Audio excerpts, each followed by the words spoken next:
developed and developing countries. Equally, the absence of time relevance policies and targeted interventions can be a burden to any society. Ladies and gentlemen, Namibia, like most developing countries, has 25% of those aged below the age of 15 and 35% of those aged between the ages of 16 to 35. I do not need to buy anyone over by saying youth development has been echoed at international platforms as well as at regional and continental, and also in Namibia. Today what we are doing is proof of that. As someone who have worked with national and international development for close to a decade, I have been part of the implementation of different global and national development goals. And I can tell you, we are not so far off.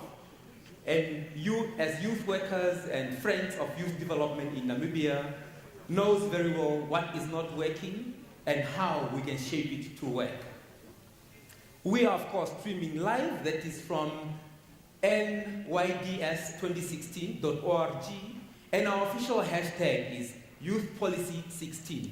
Make your contributions on that hashtag throughout social media. I'm, of course, Thaddeus Impro Shiwetha, and I'm joined by Aune Ashikuti, the sign language interpreter. Distinguished guests, ladies and gentlemen, Dumela Gaufela.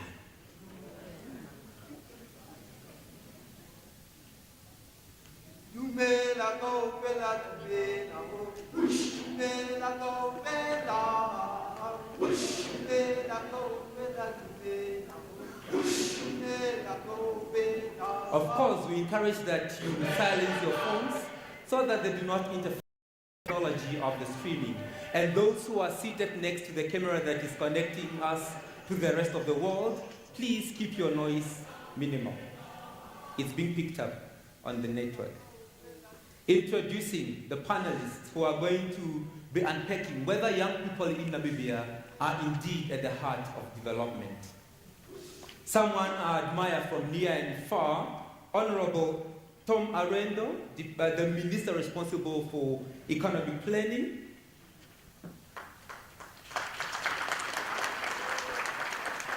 Desri Matthias is advising the President on youth matters as well as enterprise development. She has been posted to Namibia shortly before independence as an observer, and she came back last year as a UN resident coordinator. Please welcome Madam Kiki Gebo. Representing the youth program at the Commonwealth, please welcome Mr. Sushil Rem. And of course, standing in for the Ministry of Sports, Youth and National Service, please welcome Mandela Kapere.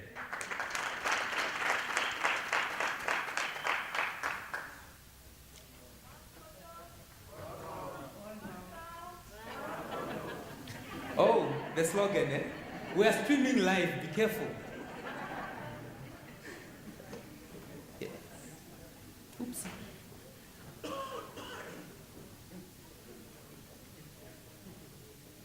Yes, the technical team, if I can have a microphone for the minister. Panelists, welcome. Young people, ever since we announced the conference and that there will be sessions like this, have been very eager to engage with you and to hear from you. Without violating protocols, I'm going to start with Desri Matthias. Desri, set the scene for us. If you had to sleep any day from now and only wake up in 2030, wake up any year between now and 2030, what year would you choose to wake up? And what would be the status of young people in Namibia?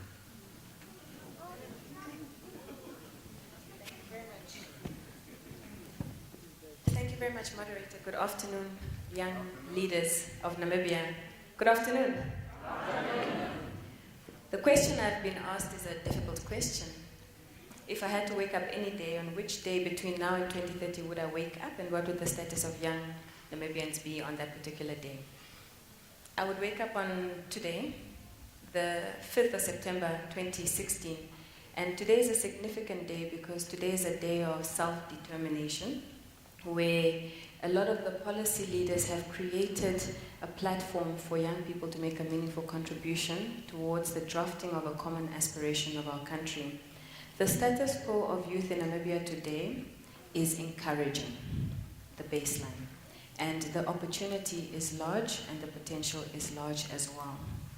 Since independence, the government has made a policy priority out of poverty reduction and has worked consistently towards a national development aspiration to realize a Namibia where it has been developed and is an industrialized, prosperous country by the hands and the sweat of her own human resources. That is what we call the Vision 2030. And thus far, we are well on our way. Thank you very much, Deshwi. And then I move on to the Honorable Minister, Tom Arendo. Young people have been consulted. Have you been consulted in the NDP formulation? Yes, you have been consulted.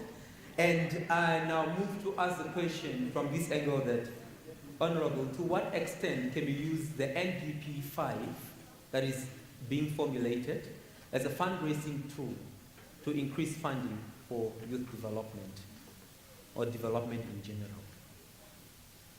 Thank you very much and good afternoon to all of you. I'm quite happy to be among the youth. I kind of make me feel like young as well.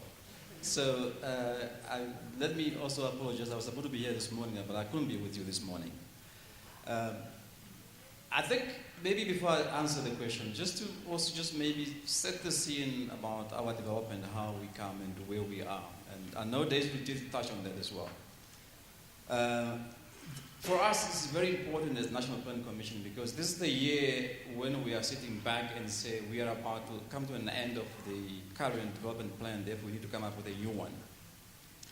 And we have agreed to say that, through our experience since all the NDPs, I think we have come to agree that, for us to be able to have a credible plan, we need to have the ownership of all the stakeholders. We need to have all the people who are either beneficiaries or they are going to be people asked to implement the plan to be part of that. Hence, we have agreed to say we need to go out to all the regions through the governance offices and make sure all the region groupings, whether it's youth matters or whether it's the elderly or whatever grouping we can find, we need to have those stakeholders to agree that these are the things which we need to do.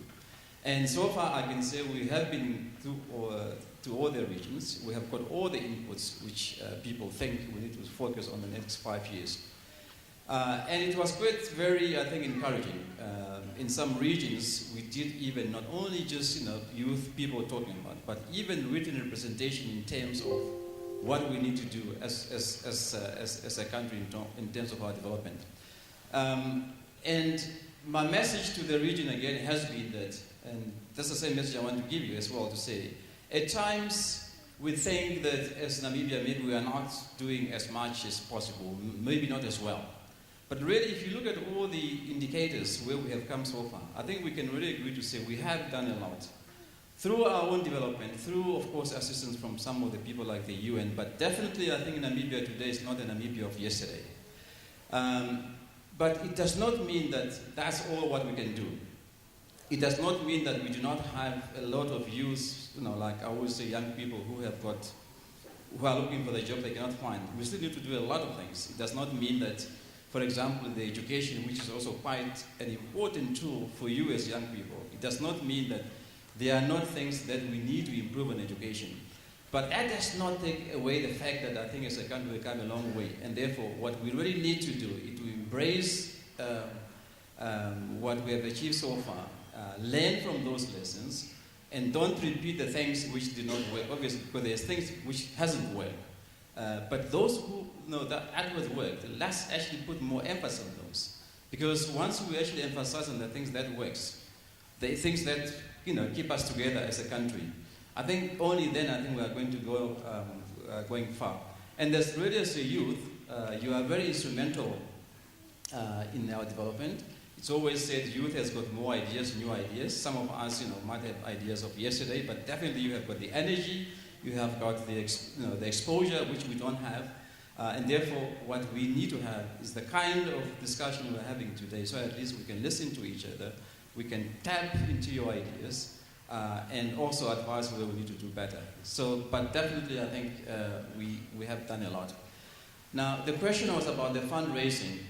I'm not so sure, well, in terms of the fundraising, obviously, if you have a plan that cannot be funded, obviously, it's not really having much. And therefore, again, as we've been going around, we've also been saying, let's be careful also to make sure what we put on the plan is really what we can do with the resources that we have. Obviously, we can raise more funds going forward, but that will make sure that at least the plan we're going to come up with, NDP 5, it's really concentrating on the things we can do with what we have got. Thank you very much, Honorable. That the NDP plan aims at being a realistic plan that can be funded and not dreams on paper. Thank you very much. And also stating that they have learned from the past and they are building on the best that they have learned from the past. I now move on to Mr. Kapere. Mr. Kapere is both at National Youth Council as well as National Youth Service. We have seen in the engagement that we have had before that youth it cuts across many sectors.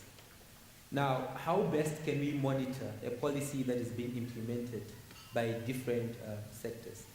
What are some of the best options that we can use to ensure that we monitor this policy and it's not somebody was supposed to do it, nobody did it, anybody could have done it? Thank you very much for the question. Not sure whether I'm being heard. Okay, thank you very much for the question. I think before maybe I address the question, just allow me to speak a little bit to the theme of this conference, which is putting youth at the heart of development and why that is important. And I think it's not only a question of the component of the population that youth constitute, which is 37%, 16 to 35 years old. It's not only a question of how large we are in the population, which is also an important dimension because statistics tell us that we are about to peak in terms of youth being a component of our population. Young people are the productive part of our population. It's very important that we invest in young people so that we avoid a dead weight effect that having an unproductive youthful population will have. It's very important that we begin to look at, that we begin to put youth at the core of the development discussion, whether we're talking about education, whether we're talking about youth health and welfare, whether we're talking about political participation and civic inclusion. It is important that we have young people as part of that discussion. And I'd like to draw correlation to the gains that have been made in the fight against HIV and AIDS. And one of the major shifts that had been achieved was to say that let's start targeting key populations so that we are able to make impact. And with the targeting, we started to see significant impact being made. And I think with development, it's the same.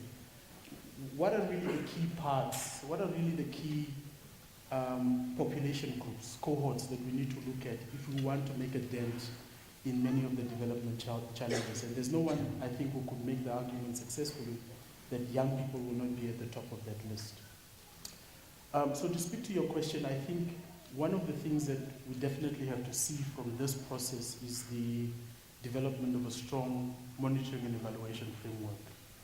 And I think we've begun to do that with the development of the Youth Status Report, because the Youth Status Report is very clear in terms of the components that it looks at, as well as the measures that have been developed to gauge how well we are doing in our efforts to elevate the status of young people. Currently, we have a national youth policy, and there is very little that is being done in terms of monitoring and evaluating the progress that we've made since 2004, so when we started developing that process, and where we are today. So very little has been done. We don't have a clear picture of what has been achieved in terms of the objectives that were set in 2004. And I think we need to learn from the experiences of the last 12 12 years that we've been working with the current youth policy. And one of them definitely is that we need to have a strong emphasis on monitoring and evaluation. Yes, M&E appreciation in development work is one of the cornerstones to ensure that our gains are accounted for and that we do not duplicate. Thank you very much for that contribution, Mandela. Madam Gebo, the MDGs had pro-youth instruments, for example, the Maputo Plan of Action, which really looked at putting young people at the heart of development. What is your statement, or what is your outlook on the implementation of SDGs, where the theme is concerned, putting young people at the heart of development? First of all, let me say it's great to look out and see so many young people looking back at me. We feel the energy up here, and as the UN, we love young people because, as previous speakers have said, you are the future. 66% of the population in Namibia is under the age of 35. 1.8 billion out of the 7 billion world population is between the age of 10 to 24. So we believe that youth, you cannot talk about development without talking about youth. When it came to the MDG, something incredible happened. You had 180 different countries coming together to negotiate a set of goals. And at the center of those, or at the center of these goals, was having the number of poor people around the world. Fast forward 15 years to 2015, and not only did we exceeded those goals, but we learned some lessons. And we learned that economic growth is a key driver of eradication of poverty. But we also learned that economic growth alone is not enough. You have to combine it with social progress. So after a while, if you're not focusing on healthcare, if you're not focusing on education, you're not going to make a dent in these numbers. We also learned that if you're not talking to the people who are most affected by development, you're not going to make much of a difference. And in this case, we're talking about the youth. We've seen a change. When I think back to my university days, our big issue at that time was apartheid. We were seen as the troublemakers. We would shut down the school union because we wanted the university to diversify. When, I think a lot of you are too young to remember, but when the US invaded Grenada, again, we were out there, and we were seen as troublemakers. But these days, that's not the discourse that takes place. Youth, you're seeing as having the energy, as being innovative, as being able to put concrete ideas on the table. And the question to us, those of us who we have less years, or at least I have less years until I retire than I have had as a working woman. And so as we are exiting stage right, and you are entering stage left, the question is, what is it that you are going to do as a young person to make change? What is it that you are going to do? What are you going to put on the table that is going to make a difference? And so, after the MDGs, after the challenges that we tried to address, we still found, the point I'm trying to make is that there's still problems. There's still problems when it comes to addressing the social services. There's still challenges when it comes to saving our planet. And so the world leaders came together yet again, and they developed what we call the Sustainable Development Goals. There are 17 Sustainable Development Goals. There are 169 targets. And those 169 targets, 65 of them are directly linked to the youth. And again, it shows that youth have to be the center of that discussion.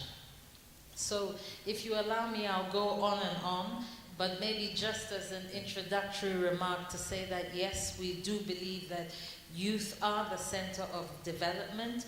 We have seen a change, that we tend not to see youth as a problem, we see youth as a solution, and forums such as this one we see as an opportunity to dialogue so that we can come up with some concrete actions as we move forward. Thank you very much. We have 69 targets that only you, the young people, will help us achieve. So ask not what your country can do for you, but what you can do for your country.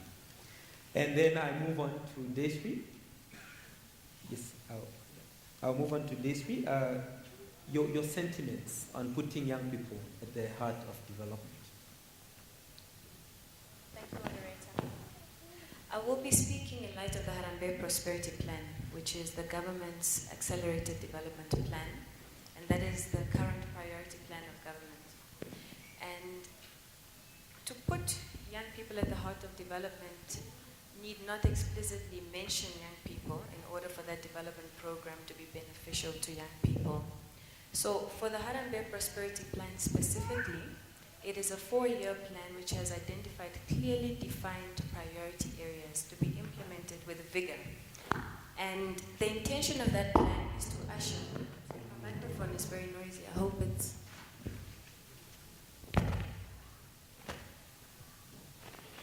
We apologize for that. Technical team just fixed That's what happens when you want to be sophisticated. I didn't ask for it. Much better.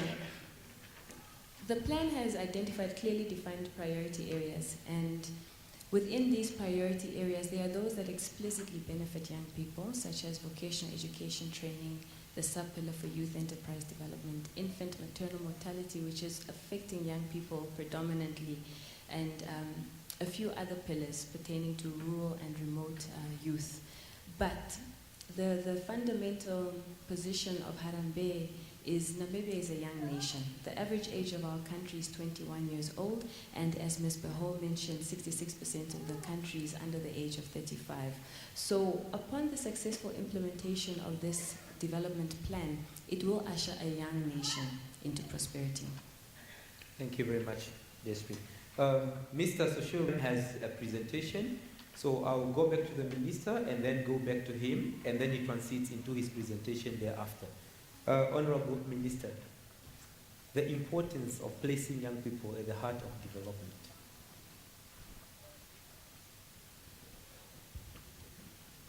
Well, I think, as I had said in my earlier remarks, yes, I think it's important. And not only, as I said, because with each generation, I think the challenges do change sometimes. The tools of the trade do change sometimes.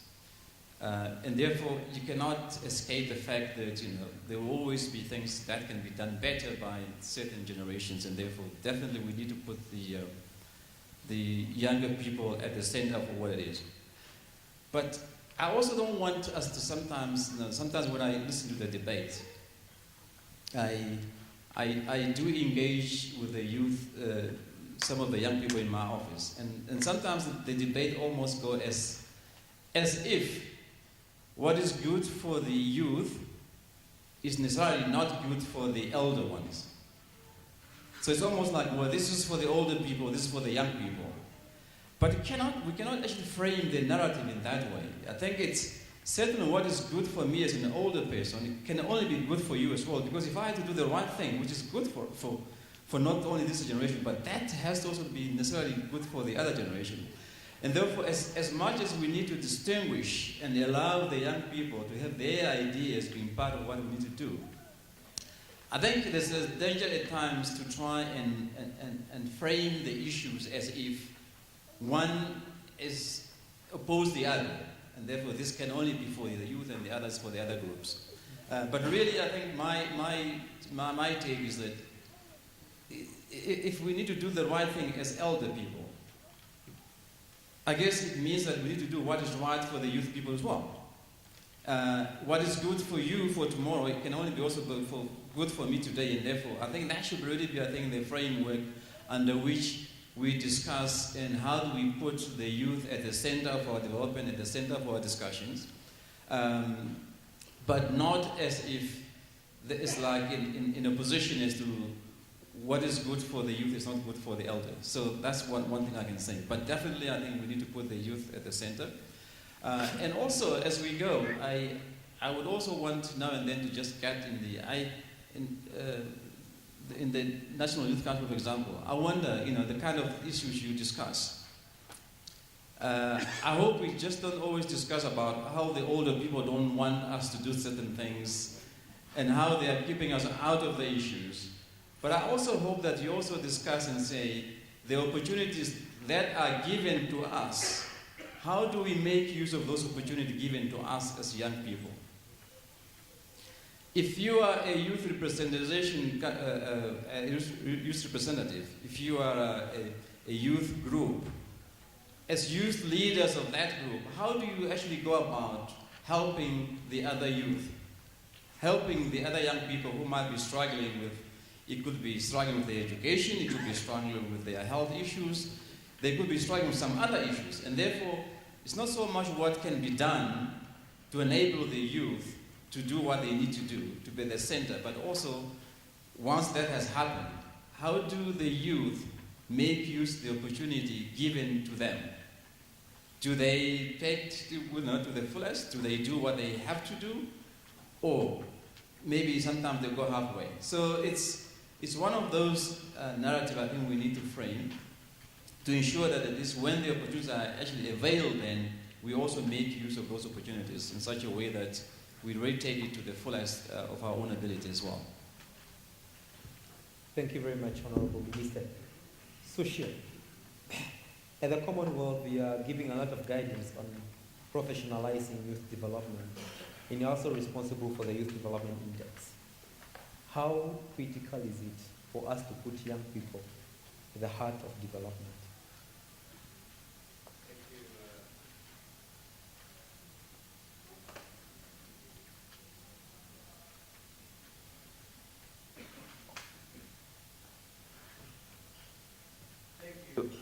Thank you, Chair. Now, just briefly about the Commonwealth Secretariat, before I answer the question. The Commonwealth Youth Program basically works at a macro level with the ministries, with youth development organizations, with youth workers and youth leaders to develop enabling environments, to facilitate connection and to build capacity and inspire them so that these are the entities and people who can bring about or who can effect systematic change, sustained change at the community level. Now, our theory of change is that we cannot go and work at community level. There are people out there who are doing it. There are governments whose responsibility it is to create those frameworks. And there are thousands of youth workers who are out there in the field doing development work every day. Our role and the role we see and the place where we can make a difference is that we work with these people, build their capacity, assist them, provide them with the tools necessary for them to do those things better and bring about those systematic change in their communities. Now, that is the theory of change that we have. Now, going to the issue of professionalizing youth work, it may sound something unusual. What is professionalizing youth work? Now, if you look at the youth work sector currently in most countries, thousands and thousands of youth workers have no recognition. You have a teacher who goes and teaches maths in a school. He is called a teacher. When he walks on the street, if a person asks, "What do you do?" and the person says, "I'm a teacher, teaching at this high school." A nurse, they will say, "I'm a nurse," and people immediately recognize that, yes, that's a profession. But for youth workers, those of thousands of you who are in the voluntarily doing work in the youth sector, when you are asked by someone, "What do you do?" And if you say, "I'm a youth worker," the answer immediately would be, "What's that?" So the recognition of youth workers is not there, and this is not about only Namibia, but it is throughout the Commonwealth. And recently we did a baseline survey, and we found that the youth work sector is basically non-existent. When everyone also recognizes the fact that youth workers are key drivers of youth development in most countries. And then youth workers are the one who can deliver those services that the government intends to deliver to the young people. And they could be the agents of change out there. Now in the Commonwealth, what is our vision in terms of professionalizing the youth work sector?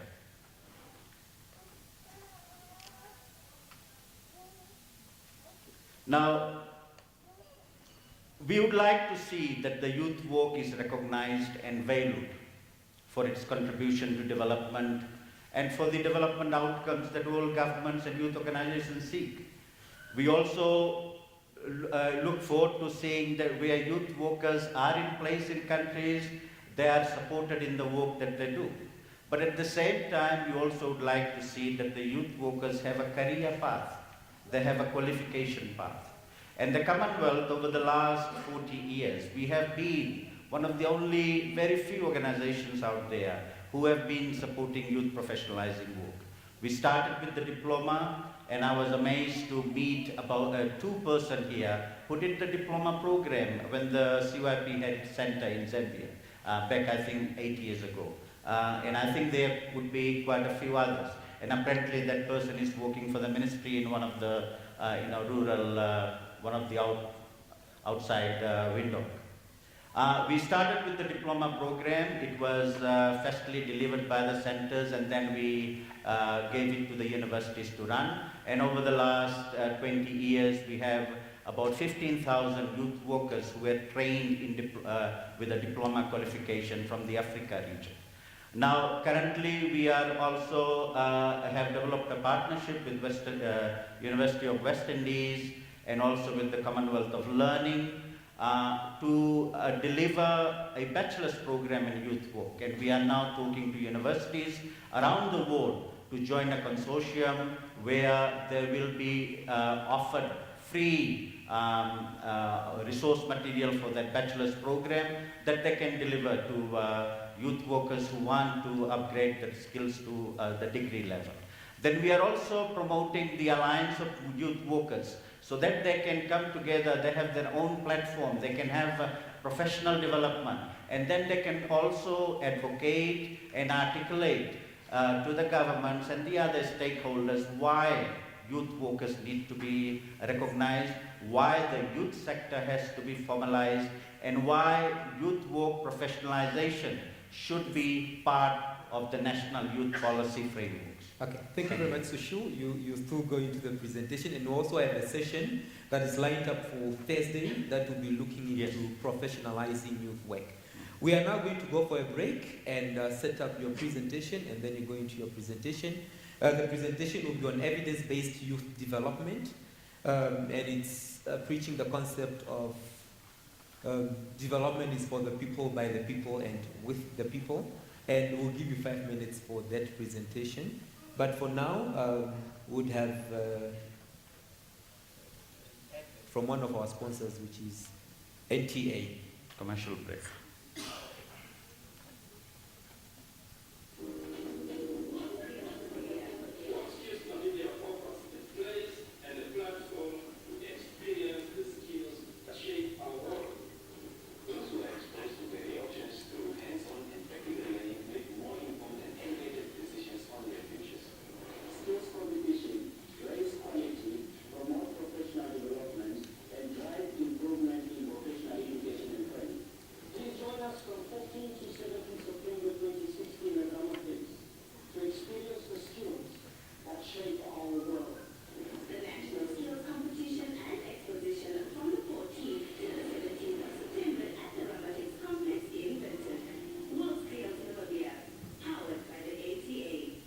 Because they are equipping young people with skills, and they are a proud sponsor of this youth development seminar. Okay, so show your presentation, please. And then after this, we'll be engaging with the panel. Thank you.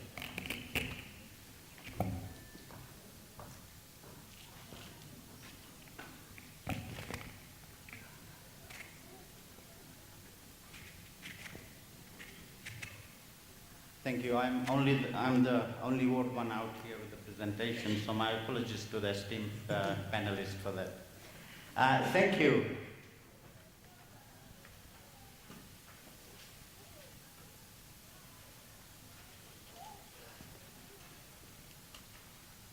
Yes, I mentioned before the Commonwealth Secretariat, an intergovernmental organization made up of 53 member countries.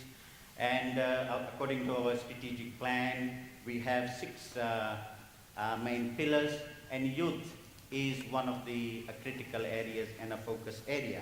And as part of the youth development strategic outcome, we have that young people are more integrated and valued in political and development processes. Now, in terms of how we deliver that,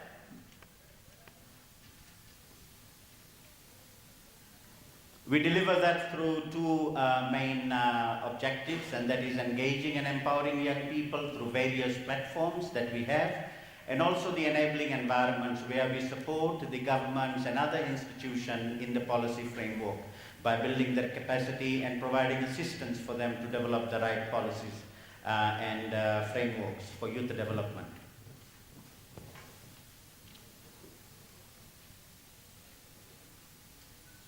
Keep going.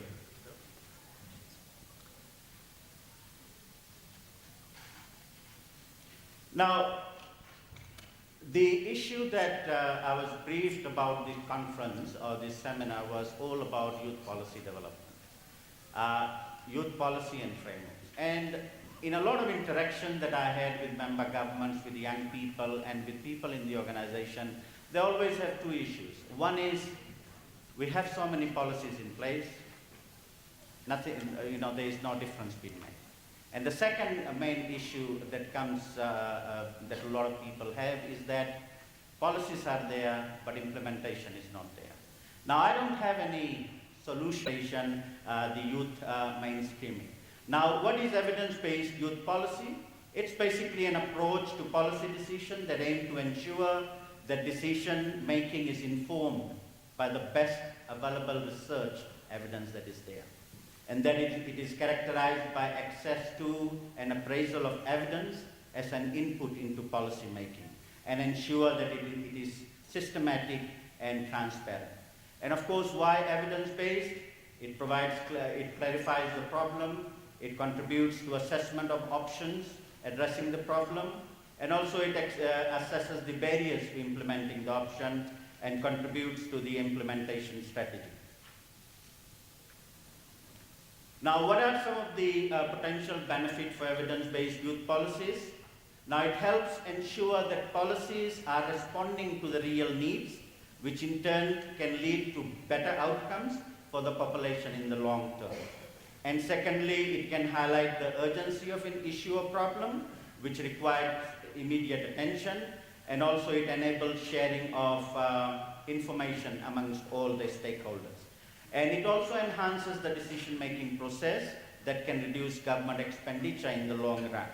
And it can produce an acceptable return on financial investment, as well as ensures that decisions are made in a way that is consistent with the democratic and political processes, which are characterized by transparency and accountability. And of course, there are a lot of factors which influence policy making. Evidence is one of them, judgment, resources, and there are so many considerations. But we do hope that evidence will be the foundation for policy making. Of course, there are limits to evidence-based policy making.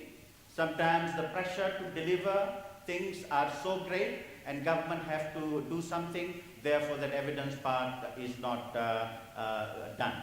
And of course, perception sometimes guides decision making. The political decision usually will guide. The government's manifesto will certainly guide the policy processes. And of course, there is also some suspicion around some of those social scientists who come up with all the facts and figures, and people always look at that with some suspicion. Now, where evidence can be found, there is the routine places, and the key is the Bureau of Stats. Strengthening of National Statistical Office is the key. And of course, survey data and various studies that the UN organizations, NGOs, and others conduct. Now, in this context, so what we found was that the policy, evidence-based policy process was missing in a number of countries, and then the Commonwealth, which was the decision of the ministers' meeting, developed the Commonwealth Youth Index.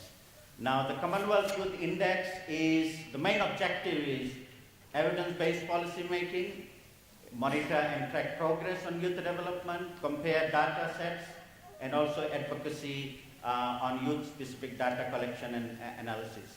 Now, very briefly, composite index of 80 indicators. It has 5 domains: education, health and well-being, employment opportunity, political and civil participation of young people. Now, it will have various uses, but the key is that it will start a dialogue process, a discussion process, where governments, all the stakeholders can start discussing about the need to have strong data collection method, as well as strong data available on young people. Now, recently, we will be launching the YDI, the 2016 report, in New York on 22nd of September alongside the UN General Assembly. It will be hosted with the UNDP and other agencies out there. Now, still under embargo, but I can give a brief data that is available on Namibia on that index. Overall, out of 1 point, they are 0.0465.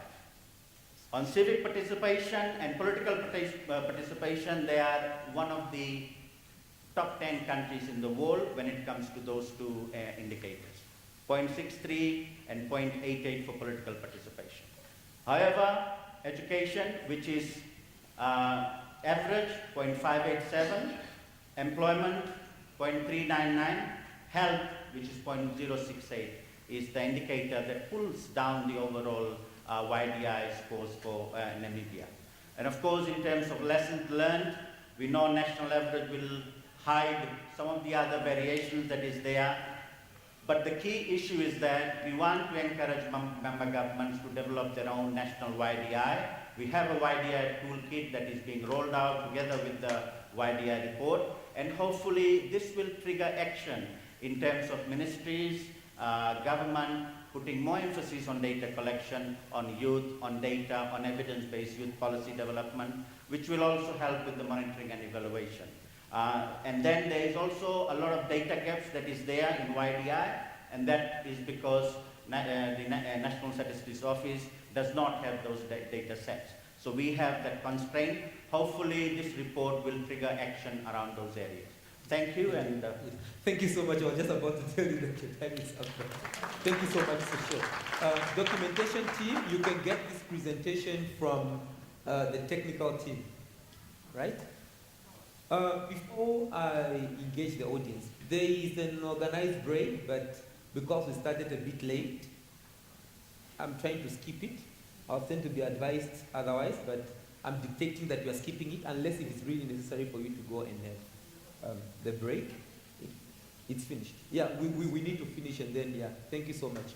Instructions, you know. Good.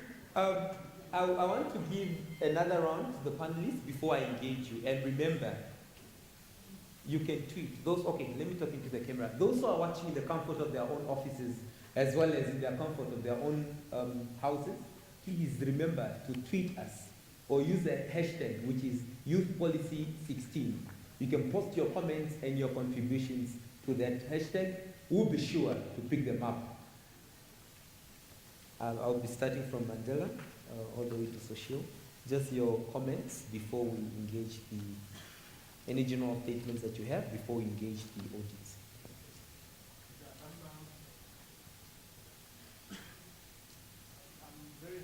That one of the aspects that we'll really find much impetus in our discussions over the next 3 days is looking and reflecting on the needs of young people who are not in education, who are not in employment, and who are not in training. particularly looking at the opportunities that are provided by entrepreneurship. We have invited a number of young entrepreneurs from around the continent, and we are hoping that they will be able to share some of their experiences in becoming the successful entrepreneurs that they are today. And one of the entrepreneurs that we have invited is a young man living with a disability from Ghana who has been able to build a multi-million-dollar agro-processing business by also supporting young people in rural areas and buying agricultural produce for them, packaging it, and then selling it in various towns in Ghana. I think for me it's particularly symbolic that we have invited him. It's because we're trying to showcase that despite your limitations, you can still go on to play a meaningful role in your society. Very often in Namibia, we're too preoccupied with limitations, or this is not happening, or that is not happening. And we lose focus from what is available and what we can access to help us to reach our full potential. We need to have a paradigm shift to begin to say that there is plenty of opportunity, there's plenty of scope, there's plenty of willingness, there's plenty of goodwill that we can use to leverage our own development. And that is a new paradigm that we would like to begin to see. Thank you. Madam. Maybe just to add to the conversation, on our side as the UN, we pass 3 messages primarily to policy makers, but it's also applicable to young people. We say, first of all, we need to empower young people. So to create the platforms where you have the confidence to be innovative and to think you can solve the problems regardless of how large they are. We also believe that young people have to be educated. Here in Namibia, the statistics are relatively good. If you compare it to other countries in Africa, almost 90% of school children here have access to education. But we recently had Tibet, let me not use acronyms, but we had an assessment team that came in. And when they looked, they said, okay, look, in Namibia, as the UN, you should be helping to think through how, despite the fact that the policies are good, access is good, there's still work to be done in terms of quality. And this was primarily because of the high dropout rate. So the input is not commensurate to the output. Some surveys say at least, or somewhere around 50% of children drop out by the time they've reached grade 12. So we say empower, educate, and then employ. So how do we think through what these children are going to do once they become educated? And maybe even more concerning, those who don't make it through the system, what options are there for them? And then there's another set of messages that we have directly for young people. First of all, take space, and I'm building on the message that you gave, Mandela. So you're not waiting to be given. You are demanding a seat at the table, and also, as the Honorable Minister has said, not to do it alone, but to do it with us in partnership. So if we all come together, definitely the solutions will be stronger. So the first message is to take space. The second message is that if you're going to take space, you've got to be prepared. And I tell you something, in all my years of working, anything you do and you want to be successful at takes hard work. Nothing comes easy. As you were saying, you can't wait for it to come onto your lap. You have to be able to do the hard work. And the last one is actually a message that I added to our messages. It is dare to be you, dare to be different. Because each one of us has something unique we bring to that table. And it may not seem apparent at that time. You may not want to sit at that table, but if you bring your individual capacity, your individual spin to things, it's likely that we're going to find better solutions. Thank you very much, Honorable.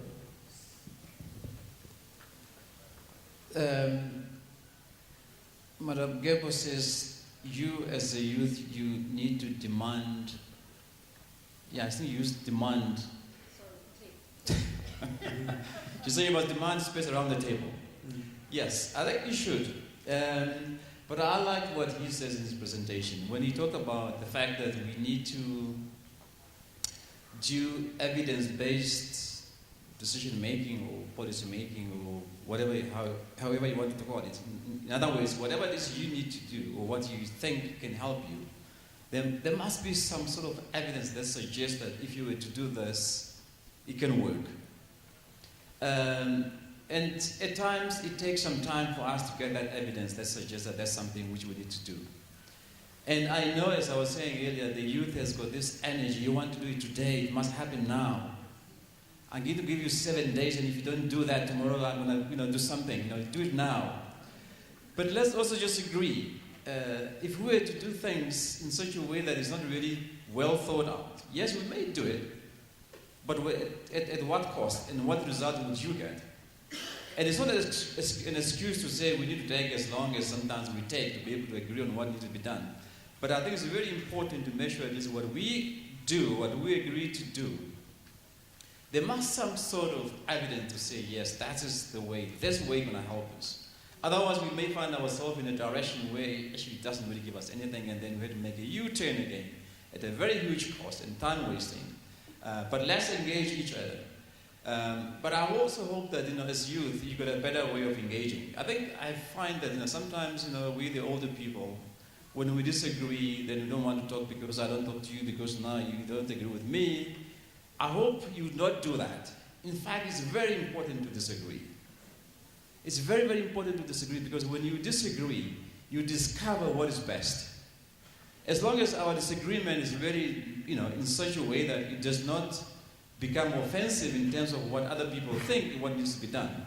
But certainly disagreeing, we need to disagree. If we all to agree on the same thing every time, there's no way. Well, we hope that we're right in what we think. But if we cannot have a dissenting voice in terms of what we need to do, we may find ourselves already in a situation where we go in a long direction, which turned out to be a wrong direction which we have taken. So it's very, very important, I think, to have that dialogue in terms of how do we discover. There must be some evidence that suggests that this is the right thing to do. A quick word on entrepreneurship, it was mentioned. Yes, we need to have youth entrepreneurs. It's not going to be easy for you. But I also want to say that I kind of think at times we, as youth, I don't know whether really we know why we want to become entrepreneurs. What is that drives me to become the entrepreneur I want to be? And I know most of us, we want to be entrepreneurs. I think we need to define ourselves, it's not so much about, I don't know, of course, to be a successful business, woman or man gives you some wealth and maybe it's not so much about the wealth. Maybe it's also about how do I help my society if I become an entrepreneur? What do I do with what I'm going to do as entrepreneurs? So it's equally important because I have seen areas where I think people were given opportunity to be entrepreneurs, but instead of helping the society to grow and lifting up others as well, it didn't happen. And in the end also they didn't succeed because they didn't pay attention to the reason why I became entrepreneurs in the first place. So when we want to become entrepreneurs, let's also just think carefully, what will I do with what I will get as entrepreneurs? But certainly I think entrepreneurs as youth, you have got all the energy and of course you need assistance. I know you are going to say we don't have the money, you don't have that. I know, that's a struggle. But I think where, as they say, where there's the will, there's one can always make it. But it's definitely important, I think, for us to ensure that we do assist young people to become entrepreneurs. Desiree did say, I think it's part of the Harambee, I think there is already a component of that. With the NDP 5, also what we have heard from all the regions, certainly it's likely that we're also going to put more emphasis on how do we help young people to become entrepreneurs, but for the right reasons, not for the wrong reasons. District. I've given up on the fancy technology. I would like to reflect on the challenge that you presented when you asked Mandela, how do we coordinate such a broad sector? Youth development is cross-cutting and it sits across so many different implementing partners. And drawing from the lessons that we've learned from history, I would like to reflect on what has informed the approach that we have taken this time around and the lessons that we've drawn from that. And the perspective is that we are now drawing towards evidence-based policy making with the commissioning of the 26th of the National Youth Status Report. We can only compare ourselves with ourselves and then compare ourselves within the context of a region, as we've seen with the Youth Development Index, which is the Commonwealth Territory Index. But how are we faring within Namibia and what is our status quo? So that's a significant development in this sector. And that will be meaningful because when we want to evaluate the progress that we have made 5 years down implementing this policy, at least we know what the baseline was when we started. So we can see and evaluate how far we've come. And if you look at the people who are participating, you also see cross-ministerial input. There's a lot of interfacing. And now the youth policy is going to talk to the NDP5. You see the youth policy talking to the SME development strategy. And this is important that we create this coherent planning and this ecosystem where all our targets are aligned. And that is really what I would like to highlight. The role of government is, of course, to create an enabling environment where those who have got abilities are able to excel and to prosper, but it's also the role of government to take care of those who are unable to take care of themselves. And within the government plans, you've seen the response on safety nets and intervention, but also to change some of the policies that are making it unconducive for things like youth entrepreneurship. Thank you very much. Sushma? Thank you. I'll just add on to what Desiree has said, and that is in relation to mainstreaming. Government finances are, there's always a limitation to it. You can stretch it to such an extent, but there is no oversupply of sort of government finance in terms of financing youth development work. Now, instead of just asking for that, complaining about it, or getting frustrated about it, I think one needs to look at what may be some of the other innovative tools and a strategy that you can use to maximize funding that would be available for youth development work. And here the mainstreaming aspect comes into play. Mainstreaming, I think this is youth mainstreaming. It was borrowed from the gender mainstreaming movement. It's all about ensuring that youth issues are brought into the mainstream of both the policy making process as well as the implementation of all the government agencies. And that the other notion that youth is the concern of the Ministry of Youth, Sport and National Service. No, it should not be.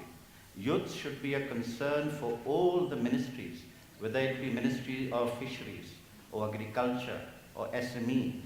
It's a concern, and it should be a concern for all the ministries. And using youth mainstreaming tool, one can have more resources available for youth development. Ensure that there is a youth component in Ministry of Fisheries, in Ministry of Agriculture, in whatever ministry you talk about right across the government. Now that is at the government level. Youth development should not only be a concern for the government. It should be the concern of each and every stakeholder in any country, whether it be the private sector, the NGO, the development community, the development agencies. They should also ensure that youth is mainstreamed into all their development work and the funding that is available there. Now, this strategy will ensure that you have more resources made available for youth development, that youth development is not an add-on for these people, the other stakeholders who are there out in the community, but it is a mainstream core part of the program of action, and it is a concern for them, as it is for us, for young people, and for the government. Thank you. Thank you very much. of course, setting the scene there, setting the agenda that will be guiding or that will be built on further in the course of the week in the different sessions that will be dealing with a lot of these issues. Indeed, Namibia is following the evidence-based approach to planning, and that's the reason why we have the youth status report, finding the baseline of the young people, where they are, what their needs are, and how they want these needs to be addressed. I think we should give a shout out to Anya Ashikuti. She's doing a very good job. Now we move to the session of you engaging the panelists, and these are the rules. These are the rules. It needs to be very session relevant. If it's about entrepreneurship, please take it to the entrepreneurship session. If you look on your program, it will be there. Today we are setting the agenda for youth development in Namibia. We are looking at issues or methodologies or approaches on how to ensure that young people are placed at the heart of development. It should be value-adding and it should be solution-based. I will not entertain anyone that is complaining without giving solutions. And you would have 2 minutes, of course, for your contribution. If you perhaps have a longer contribution, I advise that you type it up and submit it to the documentation team. That's because of time. And please introduce yourself before you make such a contribution. And then I would also get our social media correspondents to come and give me some of the questions or contributions emanating from social media hashtag. And I have a hand here, and I recognize the one at the back, and recognize Maria, and I recognize you. So those 4 speakers, the technical team, can we give the microphones? Please rise up if you can, so that you are picked up by the camera, and introduce yourself. You have a maximum of 2 minutes to make your contribution. Your contribution should be value-adding and solution-based. John, the first one.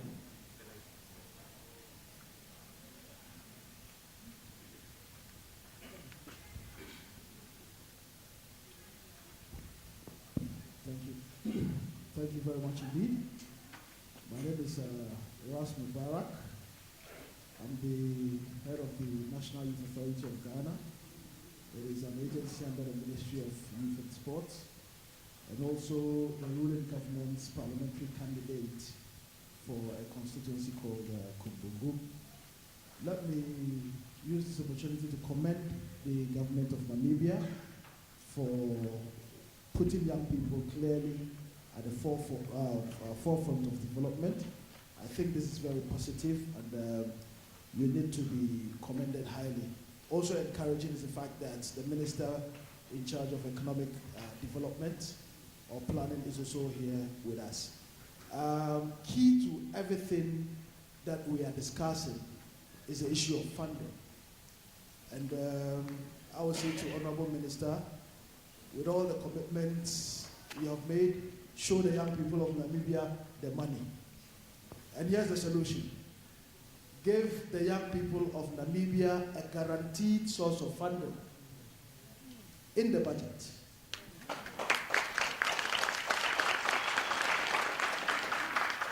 And this is how you do it.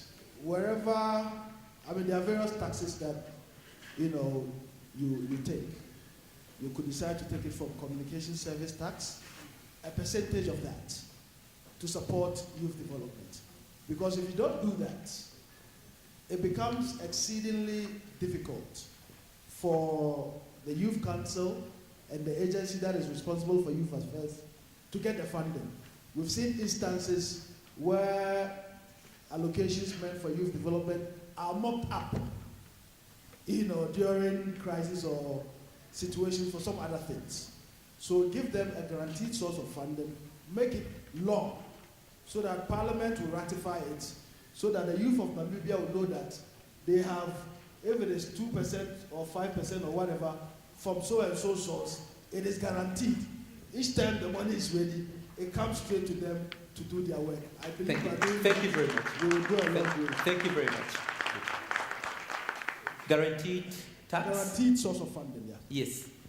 For example, communication, because a lot of young people are the ones, okay? Yes, tobacco. I'm not going to mention the others. Yes, the gentleman at the back. Yeah. Please introduce yourself. I will. My name is Brian Lirago. Brian. I love Namibia because it has so good plans. Now, my honorable minister said that we're evidence-based. Back in the days, he was our governor because he knew economics properly. But now my question is this one. The NDPs, it said that in order for us to achieve Vision 2030, Namibia must at least grow by 7%. At least by 7%. That's what I heard by my professor, Babi Ganyisa, at Polytechnic of Namibia. Now, currently Namibia is growing between 3 to 4%. What does that show me? It shows already that we have a problem and it needs to be solved. That's my how do you suggest we solve that issue? Please. We must be realistic. Okay. Because once when we went to the UN, we were told that no, we cannot downgrade ourselves to a lower income country because there's something saying no, if you lower yourself, you cannot grow. But now the UN is getting out, the donors are getting out, but unemployment is growing, poverty is growing. So that is what I'm saying. That is one of my suggestions first. Thank you. But those are not 2 minutes. Please, give me my 2 minutes. You have 30 seconds to make your next contribution. My next contribution is what my honorable just said also. Because if you look at, my friend just hit my mouth, it's a policy which is coming on entrepreneurship, on youth. Why not take it to a next level? Just put it in as an act so that it can be enacted in parliament. It's much better like that. Because that will force each and every ministry to make sure that youth are covered. As I'm speaking, Mandela is sitting next to you. He has been asking money. Thank you very much, Brian, saying that we should be very realistic. Can I grab the mic from him? We must be very realistic and that we must also make the policy an act. Maria, your contribution, please. Thank you very much. My name is Maria Emmanuel, and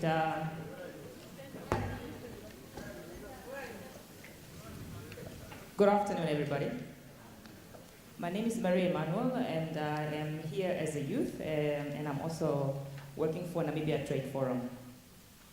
My contribution is just a comment addition to say that I think for us to really put the youth at the heart of development, starting here today, is really, I think I want us to create an environment which allows transitioning of youth into leadership.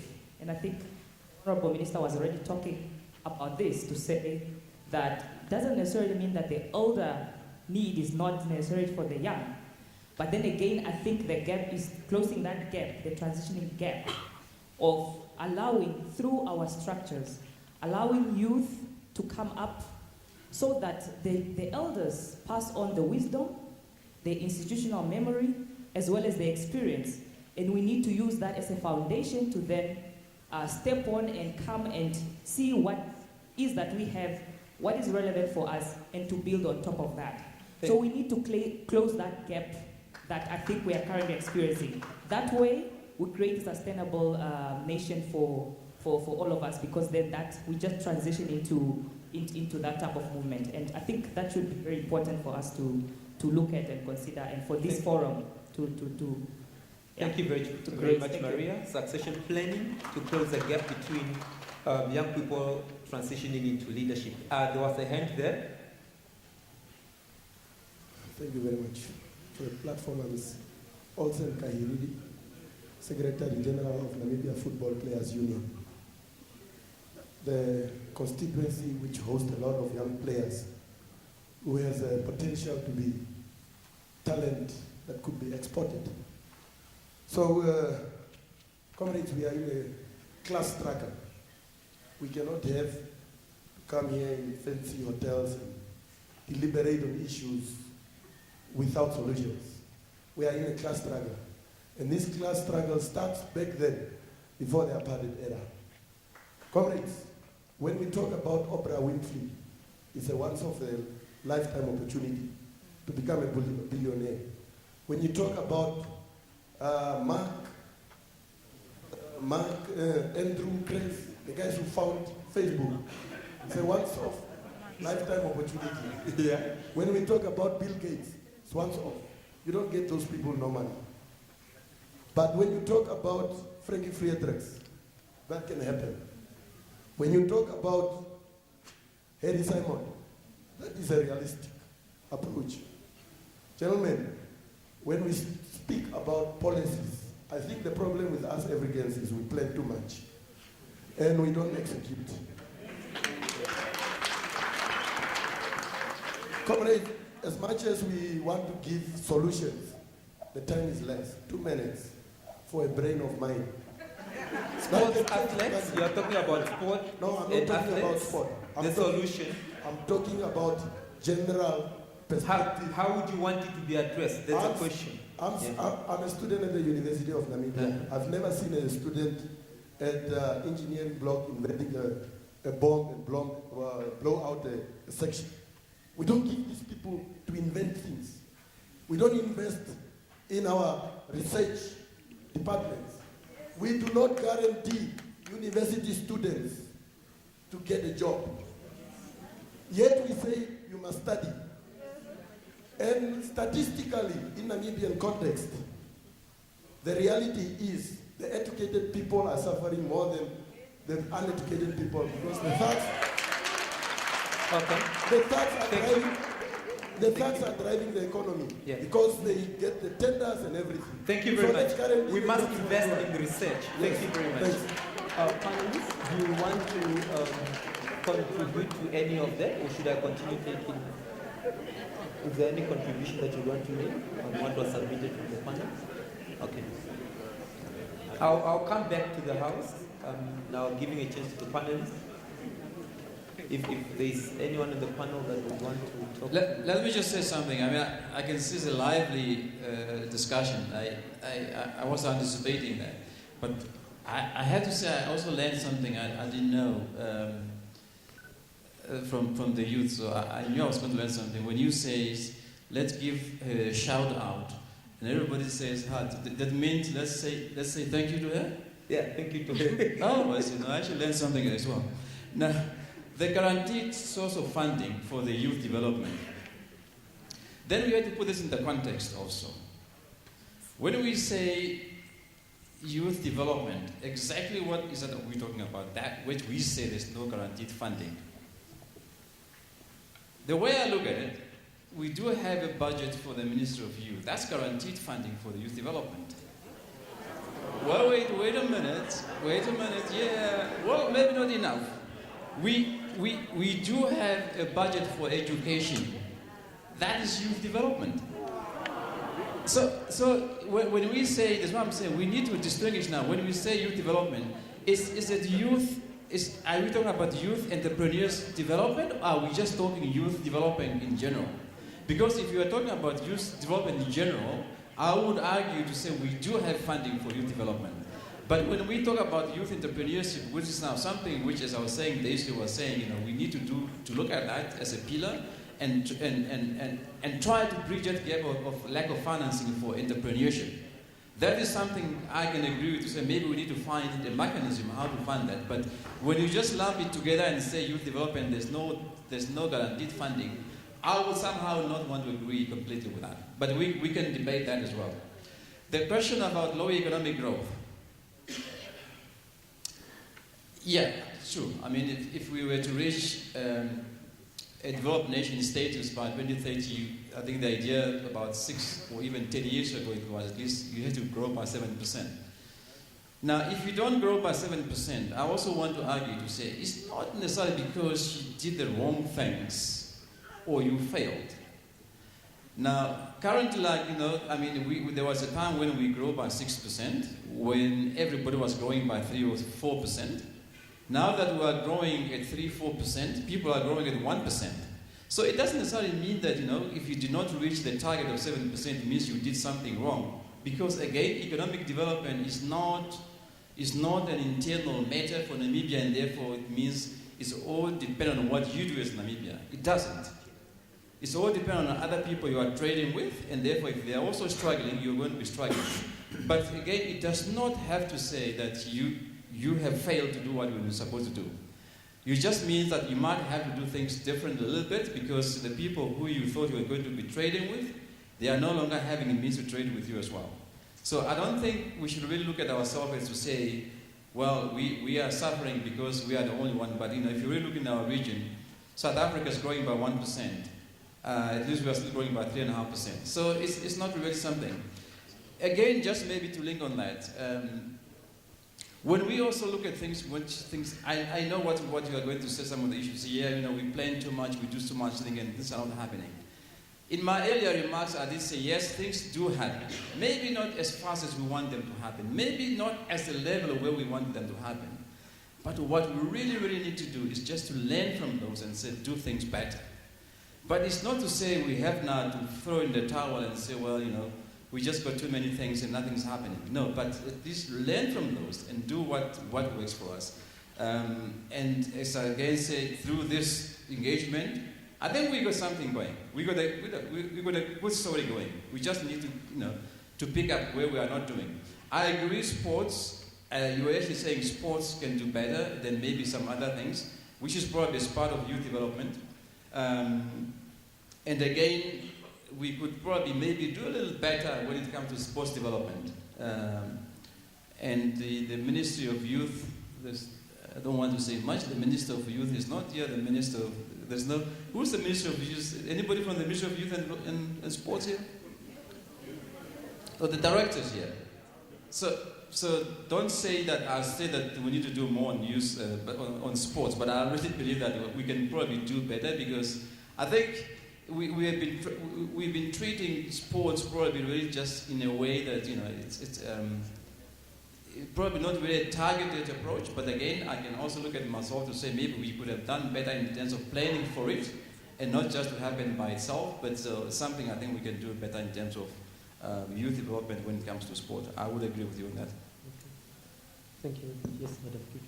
If I can, I agree with the person who made the point about inequality being a big problem for Namibia. And as youth, there should be the concern about how you address inequality.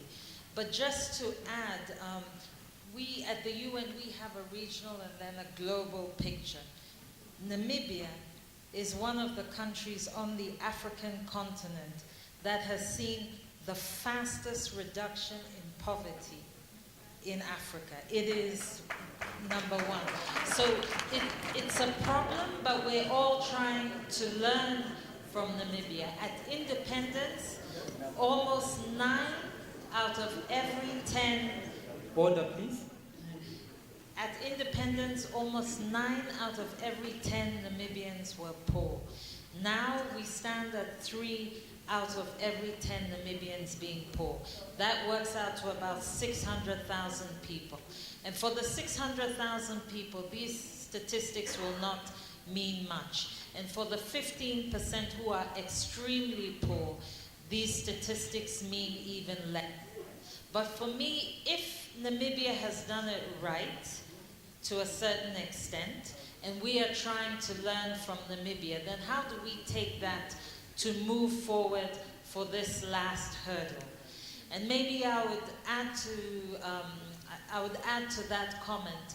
I mentioned earlier on that economic growth, yes, that is what pulls populations out of poverty.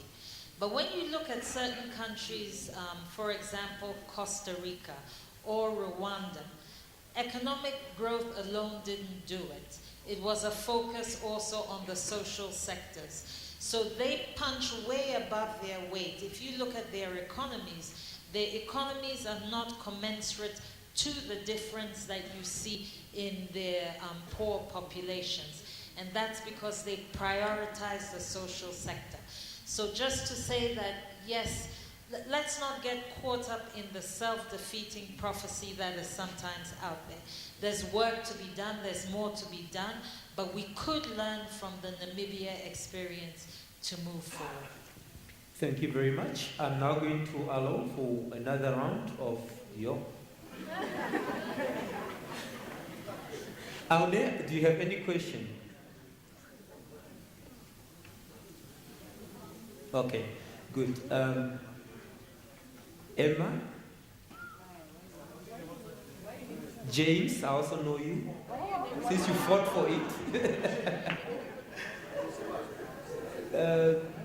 The gentleman with the head, and I'm recognizing the gentleman there at the back.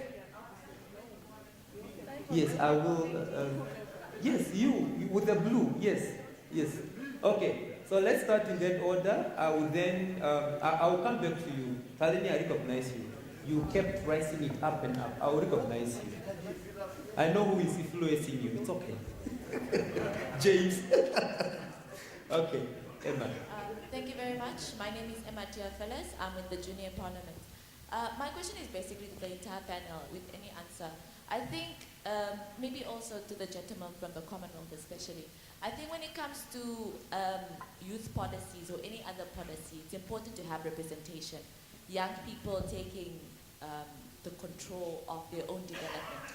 But when it comes to when young people are representing other young people, but the representation is almost tokenistic, which means this person is almost simply a placeholder. Because when this person tries to pass on the knowledge or the information, they don't get the money they need or the support they need or the technicalities that they need to touch the lives of other young people, which means development trickling down to the most average person on the ground. How can we move past coming up with a good policy, implementing it by having a representative to represent other young people, and then actually passing on that development to the very last person in that chain line? Thank you. Be careful not to grow the panel so much. You're also a panelist in one of the sessions.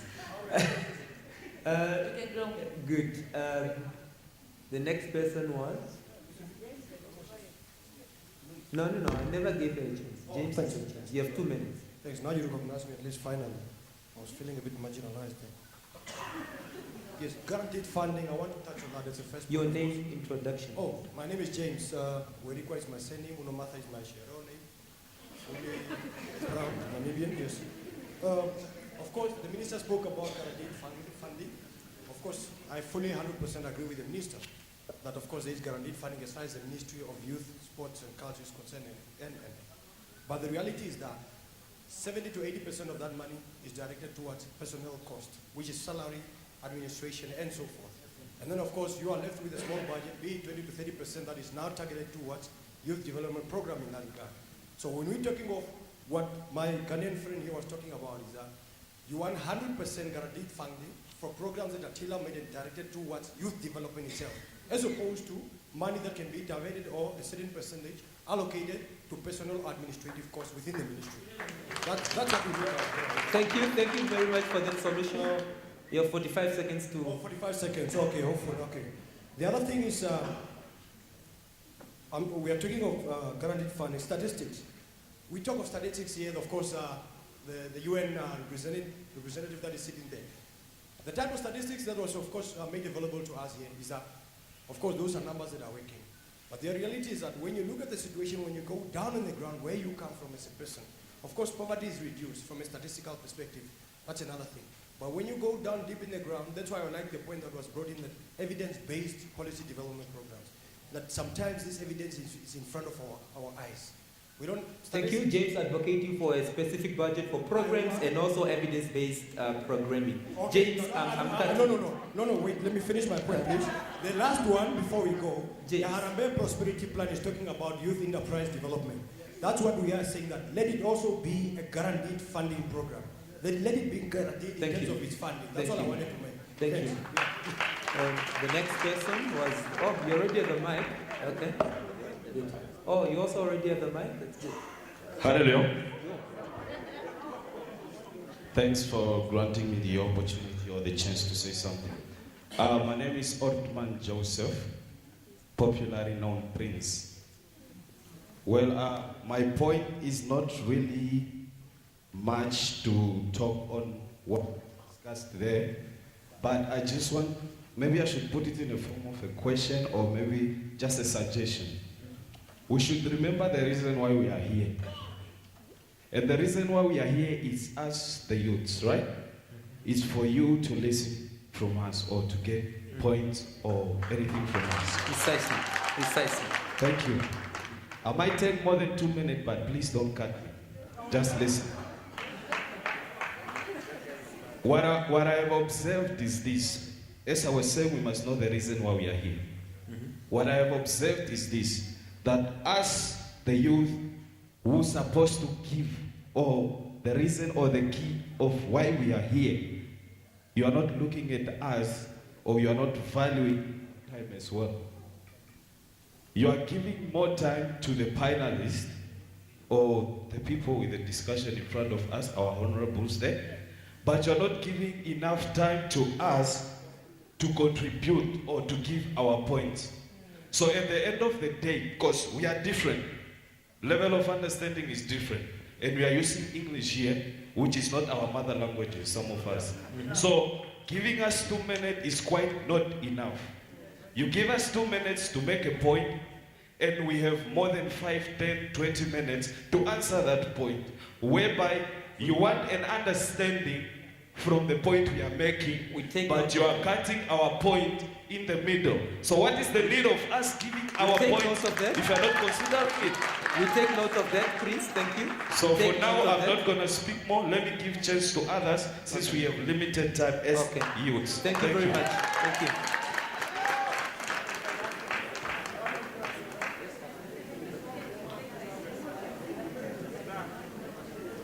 No, there's still a speaker on the floor, Alex.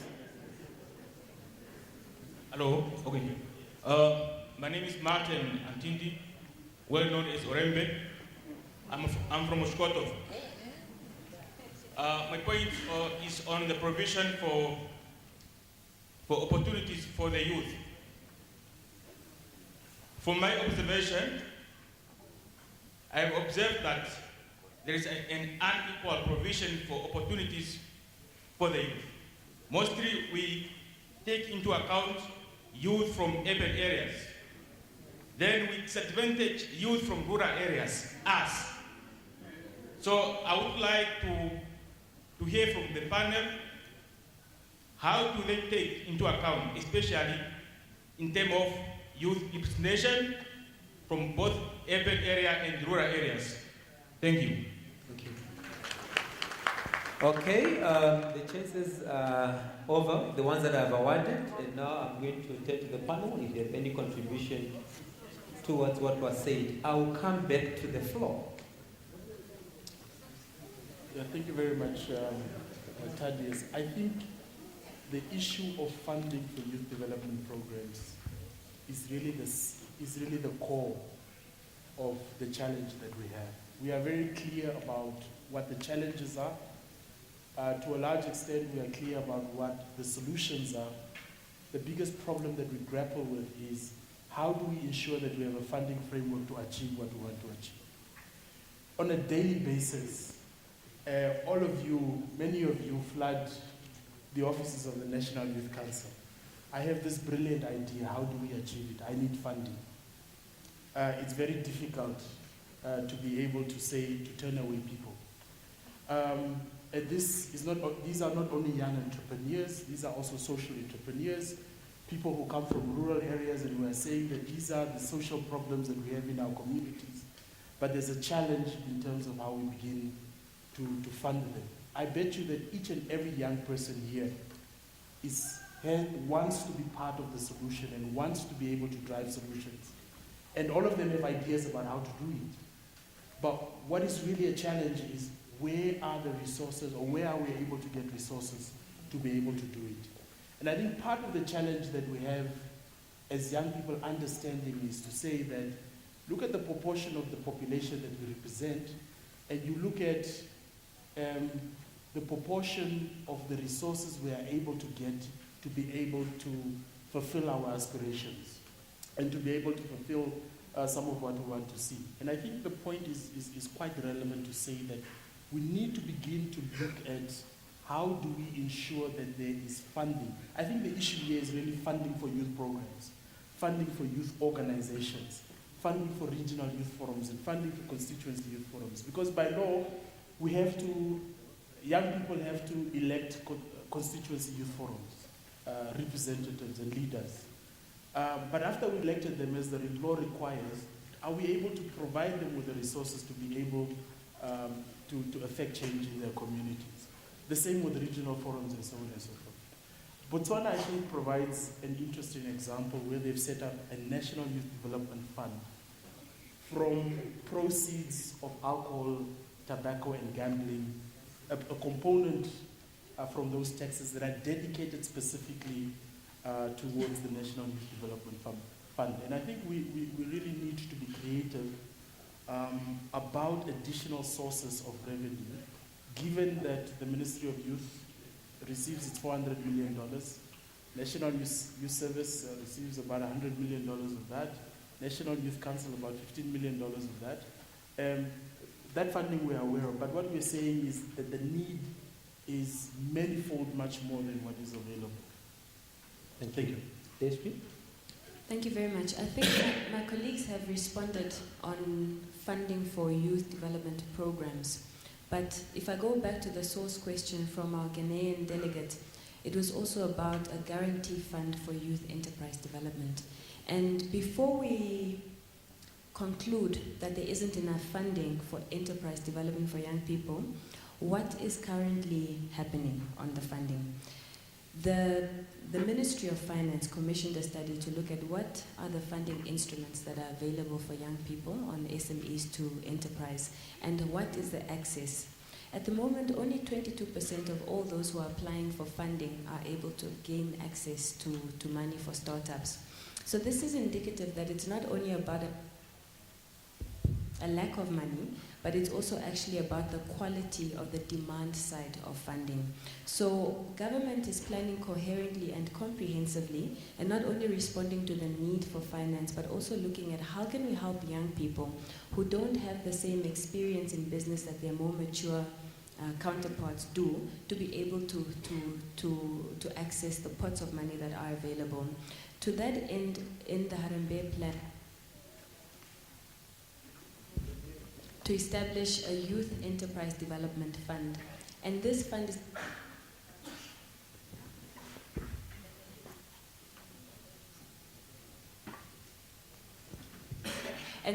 is an exclusive fund that will be ring-fenced, sort of a guarantee credit fund. But what is a guarantee? I think we need to agree on definitions. Does it mean that it's guaranteed that everyone who applies is going to be It is a competitive process, and also it is determined by viability of the business plan. So that is the response just on funding. The component of program development funding, and then also a need for exclusive youth enterprise development funding, which we as a government make a distinction between SME and youth startup funding. Then on tokenism and representation of young people in organizations and management, I think it's important to take note that we do have a number of youth leaders who have emerged as a core within from the structures and currently represented in government. I can only speak from a public sector perspective. It might not be the same in a private sector space. However, it is the responsibility for those young leaders to advance the priority of the constituency that they are representing. And if we look at our trajectory as a country, our Prime Minister emanated from the youth. She was the DG at just 27. We have one of the youngest attorney generals on the continent. We have so many young leaders in deputy ministerial portfolios. And also with the appointment of a presidential advisor to the president, it is indicative of the importance that the president and the leadership attach to contribution from the...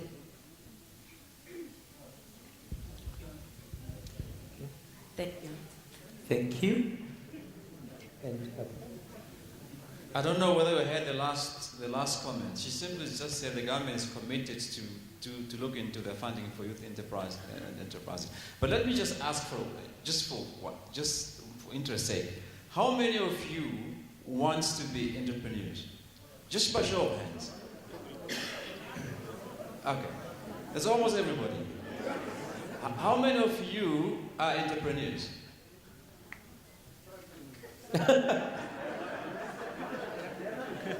Okay, almost half of the ones who wants to be. I think the issue here is, like the issue was saying, let's define the guaranteeing of funding. But I don't want to sit here and lie to you and say just because you want to be entrepreneurs, you want to be entrepreneur. Something we need to, sometimes we must tell, what is with this. I know in practice, out of 10 people who want to become entrepreneurs, only 2 succeeds. It's just how it happens. There's nothing wrong with us want to be entrepreneurs. There's nothing wrong with that as well. But then, when it comes to funding, then, ideally, if there was a way to know that this idea can become successful, obviously that's what we want to fund. I will not want to fund the 50% that I already know. That's no way it's going to happen. And therefore, she was saying on the demand side of the issue as well, we need to also be careful, probably, rather to try and help people to come up with something which is really can work. Not just, anybody who just, you think now just because I thought about it, now you must demand funding for it. Because if anybody look into what you want to do, there's just no chance it's going to work. So there must probably also other programs, not only to give funding, but rather to help sift through some of the ideas and maybe, add more value to those ideas to help them that they can, once they are funded, they can actually work. But I don't want to think, don't think, in life to say, just because I want to be entrepreneurs, I can't be an entrepreneur. I just know I can't be an entrepreneur. I just know. Because, I know what it takes to be an entrepreneur. I know, but I don't think I can do that. But I'm not trying to dampen your enthusiasm on becoming entrepreneurs. But when you put demands on the government to give money for funding for entrepreneurship, we also have to make sure that the money we are going to spend on funding this are actually public funds that we have to use. It's public funds. And therefore, if I were to actually knowingly that now this idea is not going to work, but just because people need to be funded, they must be guaranteed and now funded, it will be the very same public that will complain to say, but why did you give my money to so and so? You should have known this is not actually a good entrepreneur. You should have known.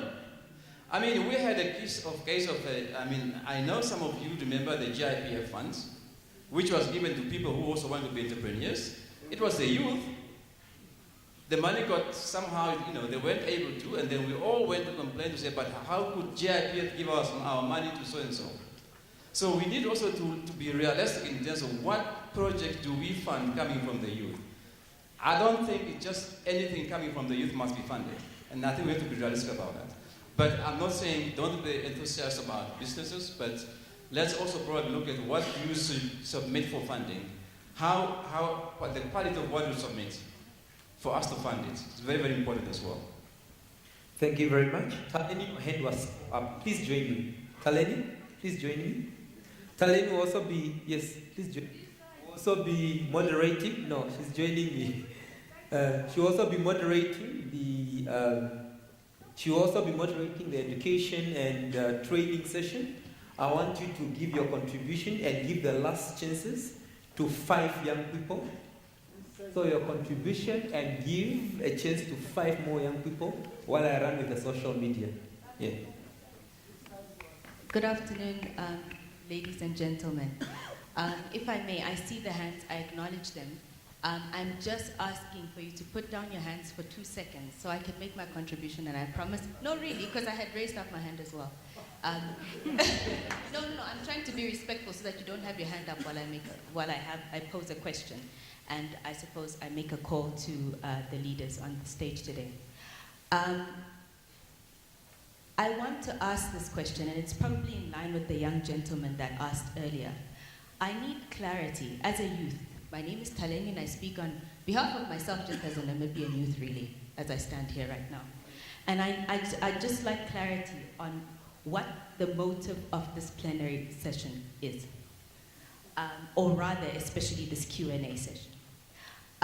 Is it for the youth to air their frustrations and seek answers from the technocrats and the professionals on stage?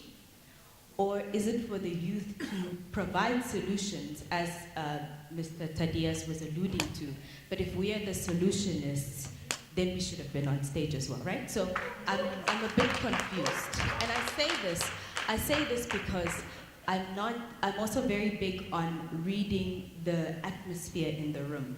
We have to be careful not to pacify genuine frustration of the youth and a seek for answers by putting the onus on them to only speak when they have solutions, when we're not really wanting to deal with the real issues. So, and this is a question, I suppose, this is a question that could, because it's a genuine question, so that we can lead this space and this forum correctly. Are they asking questions so that we can get answers? Are they giving us solutions to specific things? And are there specific things you'd want, you know?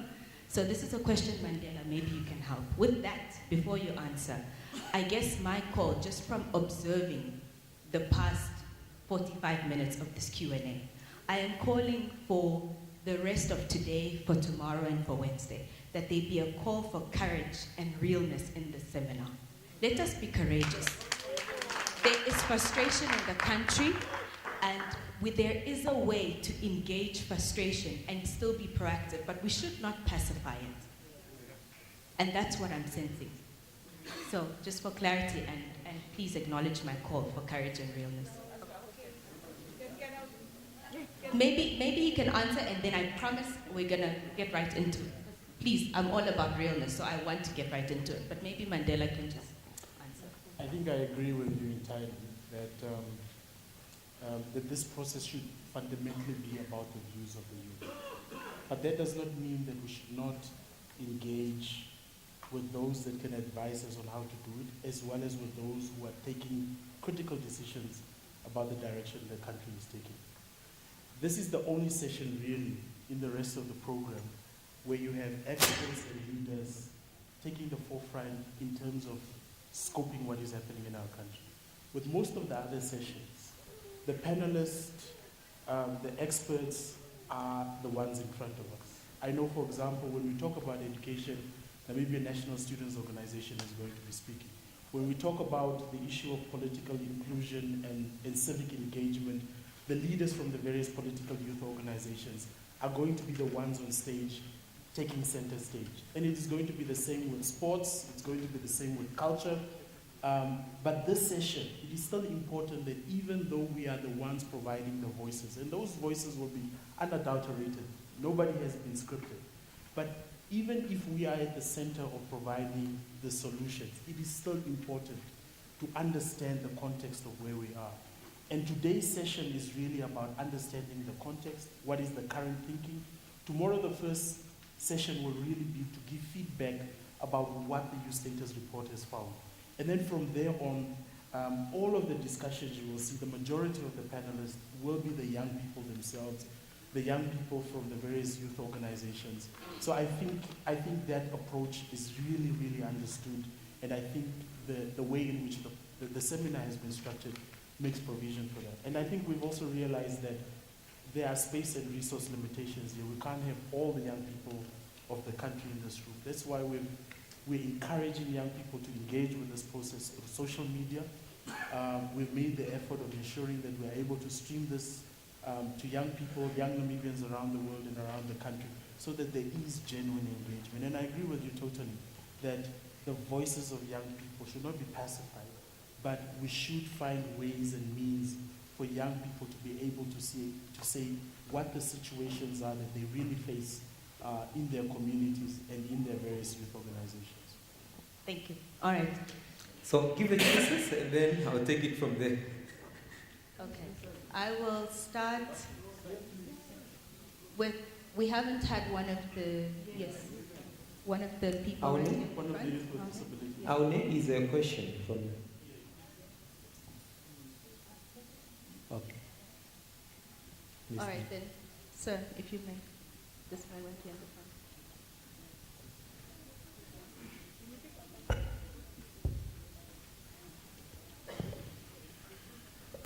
Thank you very much. My name is Ayuera Marcellus, the chairperson of Youth with Disability in Namibia.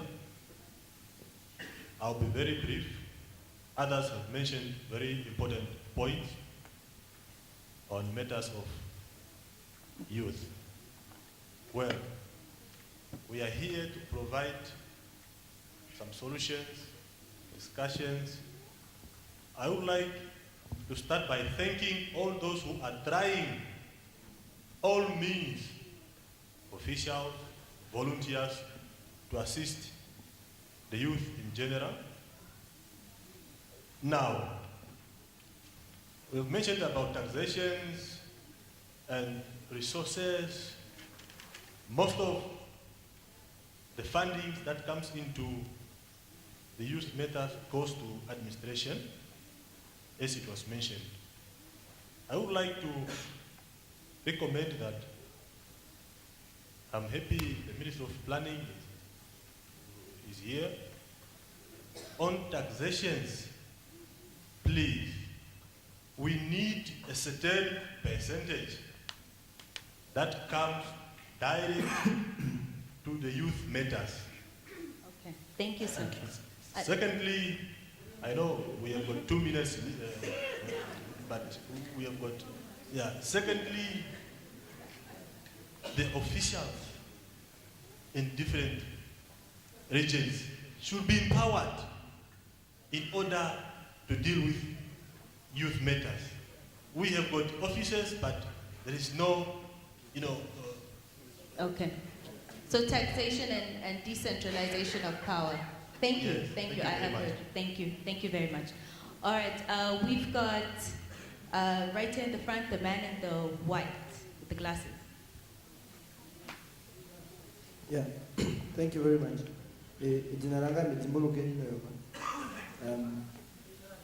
Yeah, my name is Nayoma.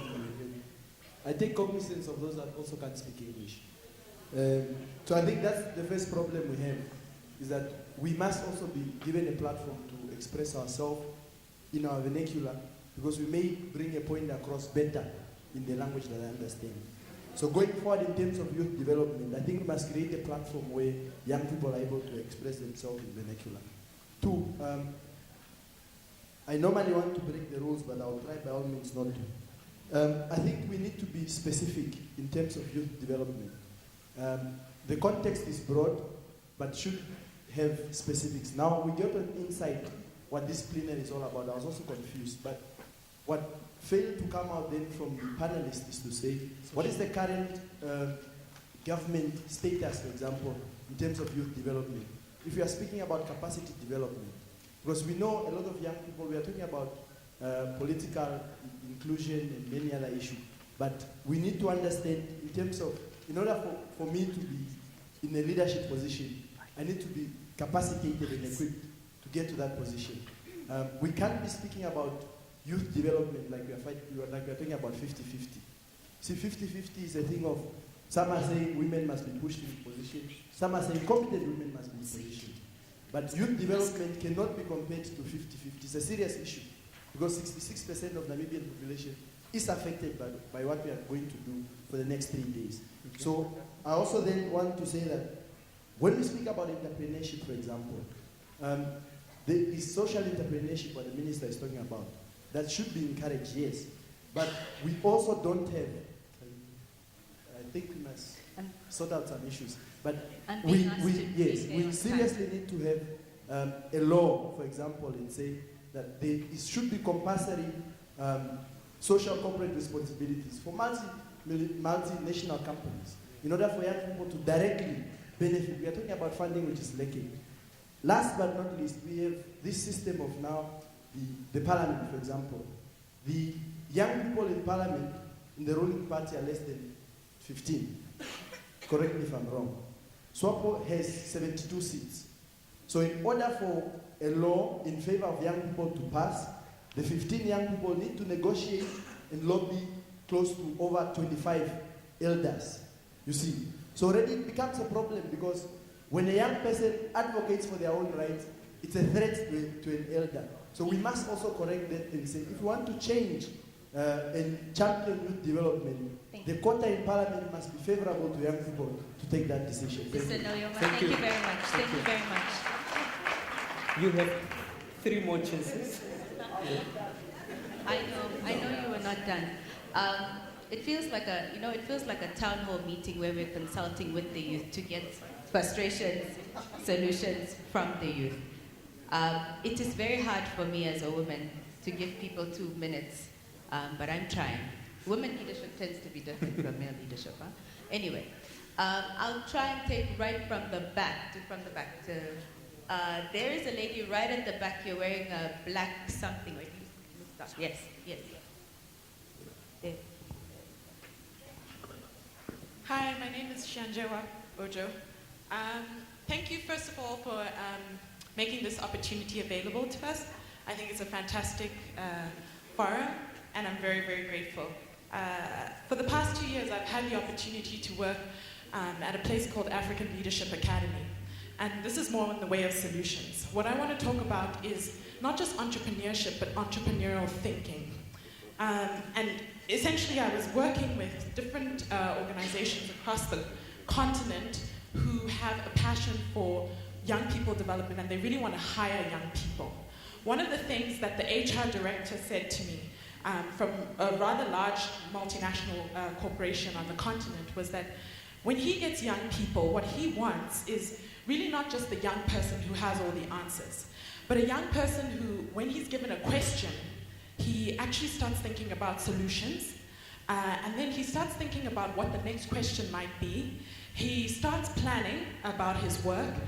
When he executes his work, he's not afraid to even challenge his boss and say, actually, I think the way in which you gave me the task was not ideal. And this essentially is entrepreneurial and innovative thinking. When I think back of what I did in high school, when I think back of the thoraxes that we learned of different ants and abdominal parts and things that we learned in biology, I think that a lot of these things do not match with what we actually want in the workplace. That innovative spirit that will really allow young people to challenge even the people who hire them and to come up with new solutions. We don't actually get that in the schooling system. And so I guess my question is really around how can we start this innovative thinking from an early stage where we say to a young person, even if you are young, you are still valued and your opinion is still valued, and then we can take that through into the workplace, because realistically speaking, we're going to be the youngest continent in the world soon. We're already the youngest continent in the next 50 years. And if we don't find something to do with young people who don't necessarily fit the bill of going straight to university and then from university getting a clerk job, if we don't actually think of what we're going to do with the rest of those young people, we're building for ourselves a problem. And I think that that's really where we need to be focused. Thank you. Thank you. That was very insightful input. I am trying to apply the same call I made, being on stage and being courageous enough to give people enough time to make their point, the same amount of respect I give to those on stage when we ask them to give answers. So I'm in between being courageous, because I'm getting things from this side, but really standing up for what I think is right, which is allowing people to make their point fully. So as I stand, and I think I'm going to get the heat from Thaddeus later, I ask you to please try and make your point quickly so that I don't see the fire of flames too much later. I'm going to get from this side of the table, maybe in the middle. There is a man, you've got your hand up right there in the center of my left-hand side. You have one more chance left. Okay. Yeah, good afternoon once again. My name is William Shitare, the president of NACOS. Yeah. The solution to all this that we are discussing now, it's only that we have to invest more in education sector.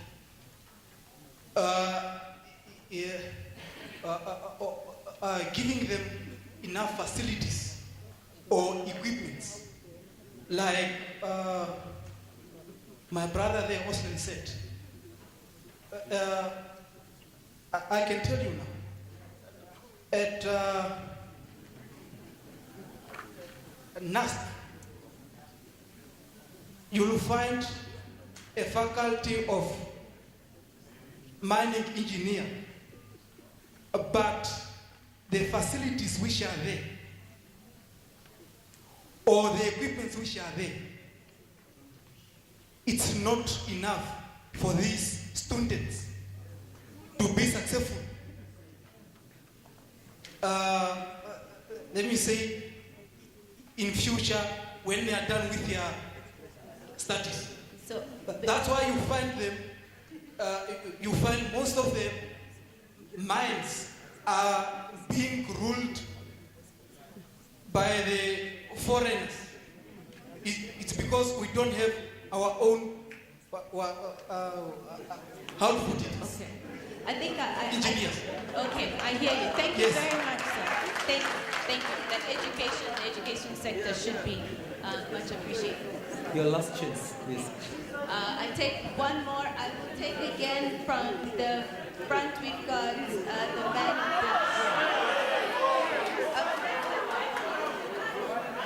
People are not very happy with that.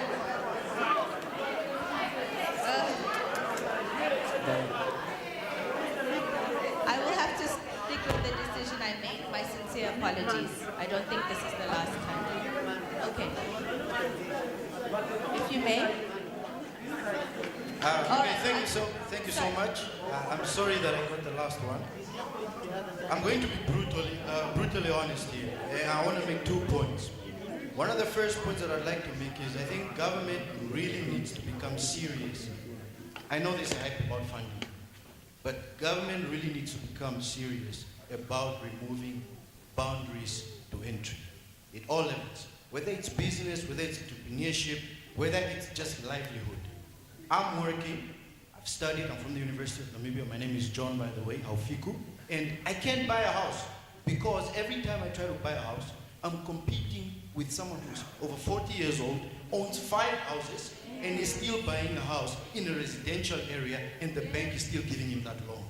So why can't government say, Mr. Haufiku is a youth, he doesn't own a house yet, Bank of Namibia, please legislate that his loan interest is much lower than Uncle Bob. So I think government really needs to become serious about removing those kind of barriers. The list goes on. That's the point that I'd like to make. They don't need any youth engagement. The economists can look at it and advise whether it's feasible. I think that can happen in this financial year. The second point I'd like to make is really reflective. I'm saying this because I'm a youth myself. I've got a younger brother, I've got younger sisters. A lot of the time as youth, we portray ourselves as having all the answers, being omnipotent. We work hard, yet nothing is happening. But the truth is, 80% of us are lazy. When we get an opportunity, we mess it up, we spend the money at Chopsies, we get a tender, and all we want to do is show off. So while we ask government to become serious, we really need ourselves to reflect and be honest and say what contribution are we doing. Thank you. Thank you very much. Thank you very much. Thank you very much, Stalini. Yes, I wanted you to feel the heat so that you are ready for your session. Thank you so much. And for now, I have got the panel to give their conclusion remarks, and also in as much as responding to what was tabled. Okay, I thought you want to go first. You were the. let me go first. My remarks is, it's when I had some, someone says be courageous. I like that. Be courageous because things not happen if you are not courageous. If you don't have the courage. There's nothing wrong to be courageous, and therefore I think for people to speak out like that is because you've got the courage, and therefore through that courage things can change. And most of the time things like this, it's not like I have got the best answer or you have the best answer either. I guess we can hear for all different views, but except hopefully some of the policymakers, some of the leaders will hear those views and be able to say, well, maybe that might be the way to go. So it's not so much that, somebody has got the best answer in sometimes in what we do. But the 2 comments only on what Dee have said. I don't know what do you say as a youth you're going to have to negotiate with 25 elders for you to get your view across. Again, that's only happening, or that's only possible. Again, if we look at the issue to say something which is brought up by the youth is not necessarily to be accepted because brought by the youth. But if you have the view to say, all views are important, not because it's brought up by the elder person or by the youth person. Then you don't have to go through this negotiation simply because it's brought up by somebody else who's a different age category. And that's what I'm saying, let's be able to hear each other out, not just because I'm from the elder sector or I'm from the youth sector, but to be able to listen to all the views on the particular issues. Yes, I think we need to be serious. John, you said, I think I can agree with you. And the innovation part that was mentioned, I think, to me, at the end of the day, really, it's only if you are able to be innovative. But we can only become innovative again when you are courageous to do things which were not done before. Because most of the time, to be able to innovate, you have to come up with a new idea or with a new instrument or whatever it is, but it has to be new. And most of us, by nature, we are afraid to embrace new things. Not only the elders, I think even the youth, we are normally afraid to embrace some of the new things. So yes, innovation, I think something which we need to carefully look and say, what programs do we put up for innovation? And again, one of the things we have heard from our regional consultation and everybody person is again to put emphasis on innovation, and we just have to figure out, are we going to have specific innovation programs that need to be funded separately, or are we going to innovate through the existing structures? But definitely innovation is something I think which we need to embrace. But again, let's, I think, be courageous in putting our point across, and to also to be able to agree or understand that yes, my idea might not be the greatest idea, and maybe his idea is the greatest idea. Because at times that's also where we went wrong. This is mine, it's me saying this, and therefore you have to agree with me. But if we don't listen to each other's view and actually be able to say, well, I really think my idea cannot probably give the best result than her ideas. Why can't I actually, go down with my idea and embrace her ideas? But that can only happen when we're really serious about what I'm saying is not so much because of myself. It's really because I believe it can bring the solution to everybody else. And if that was the understanding, all of us, now and then, will be able to say, well, I can subject my idea to another idea because that one sounds better than my ideas, and therefore that can go with. So it's a conversation, and we hope, hopefully now that we have brought this platform, in the future we can have more engagement in terms of how do we go forward as youth development. Thank you very much. Our resource person, Honorable Ninda, has a comment, and then I'll come back to the panel. My apologies. Technical team, can I have a microphone to Honorable Deputy Minister? She's our resource person, and she has a comment before I come back to you. Yes, thank you very much. Because I'm on this side of the table, I consider myself very much youthful, and I want to compliment the youth for their input.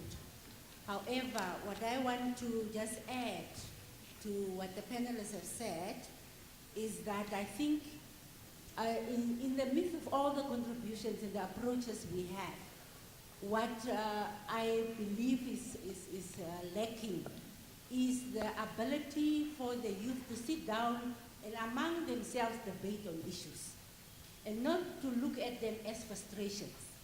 I think it is an issue of the quest for a better future, and it's natural process as a young person. But it shouldn't be about us and them.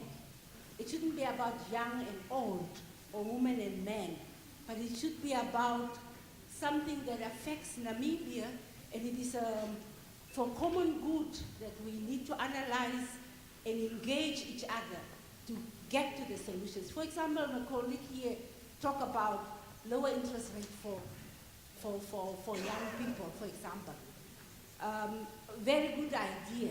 Of course, not something that can be implemented in a year because the government does not own banks. But maybe central bank can look at its own repo rates and look at what discounts they can use for loans to the specific age group. So I think the purpose of, in my understanding, purpose of this plenary session was for the youth to talk to the issues, how from their perspective, issues could be incorporated in the planning phase of NDP5. And I think some of the issues spoke to that, others spoke to more general issues, which of course we'll still discuss over days. And I'm not taking a lot of time, but I want to encourage the youth to understand that youth matters as much as it is with the same with the gender issues. Many regards are cross-cutting issues. So in the existing structures, we also need to look at how do we deal with the challenges of the youth within the current policy framework we have.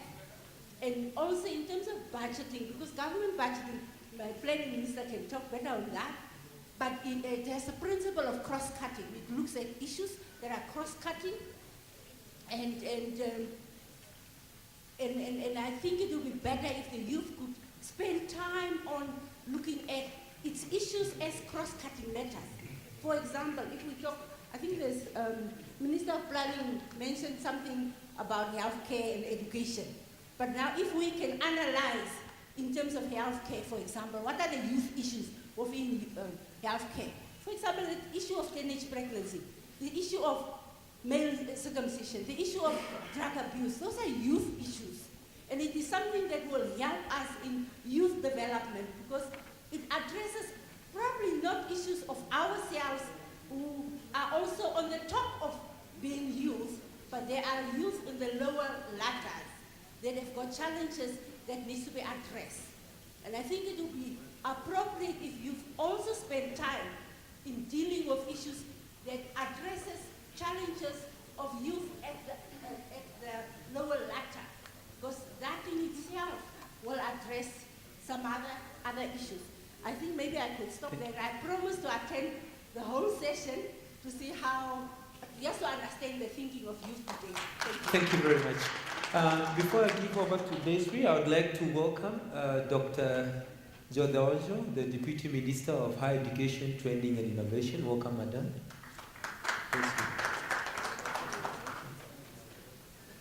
And at this juncture, then we allow for the exit of Honorable Tom Ekanjo. He's got another engagement. Arendo. Yes, sorry. I was talking about our minister. Thank you very much, Honorable.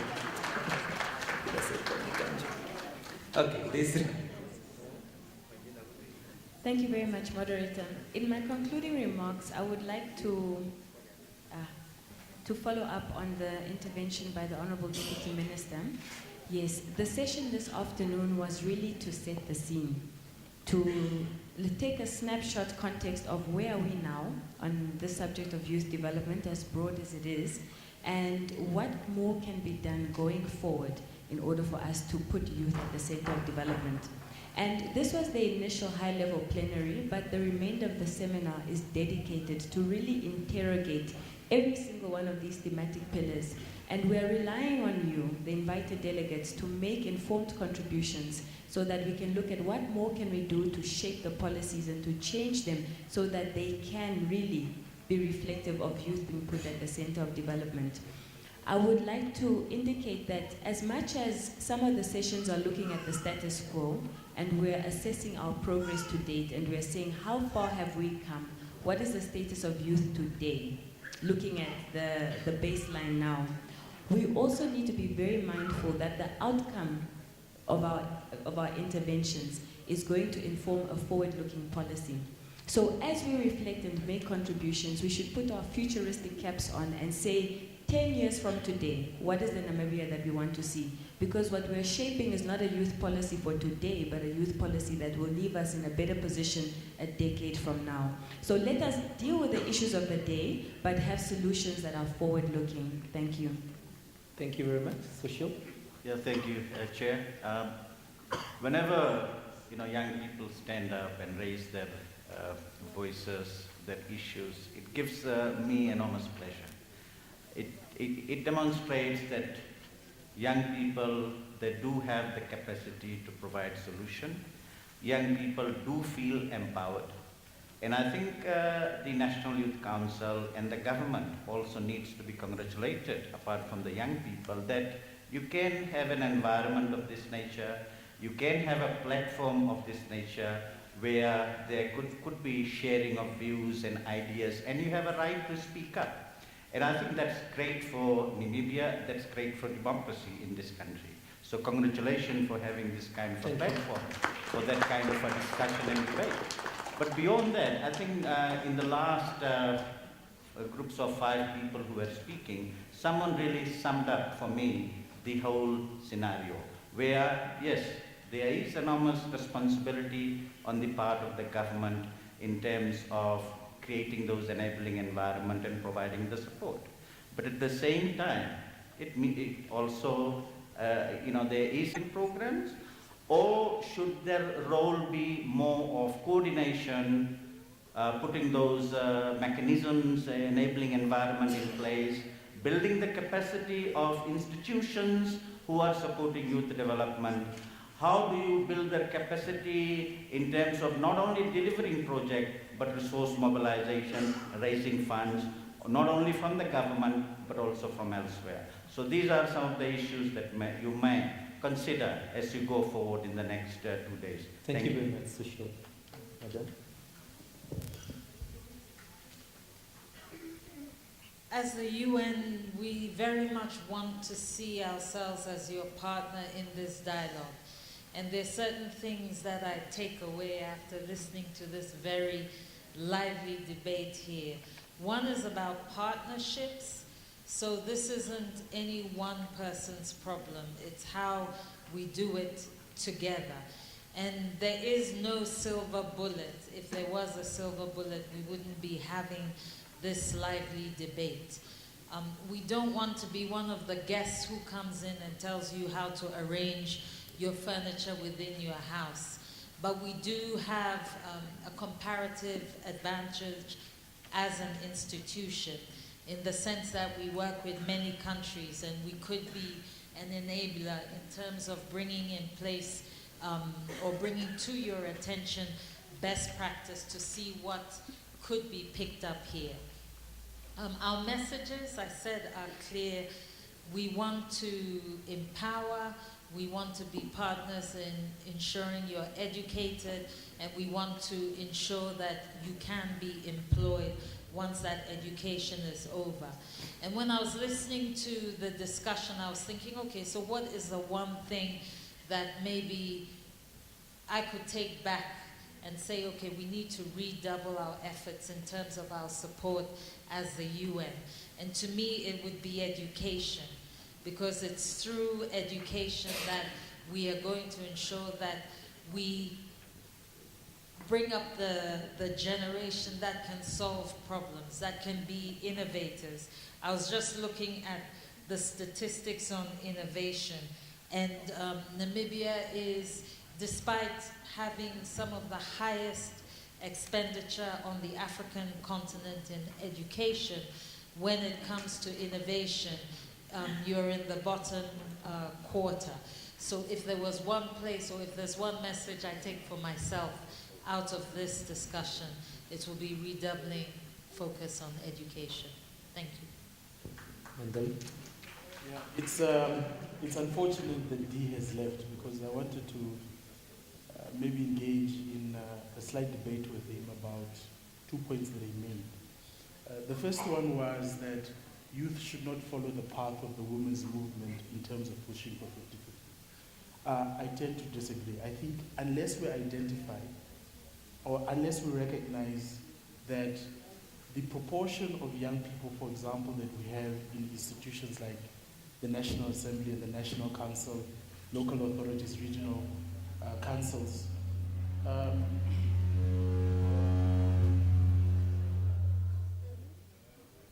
I hope I'm not the cause of that, is extremely disproportionate, and that we have to take proactive means to ensure that there's an adequate number of young people in these institutions.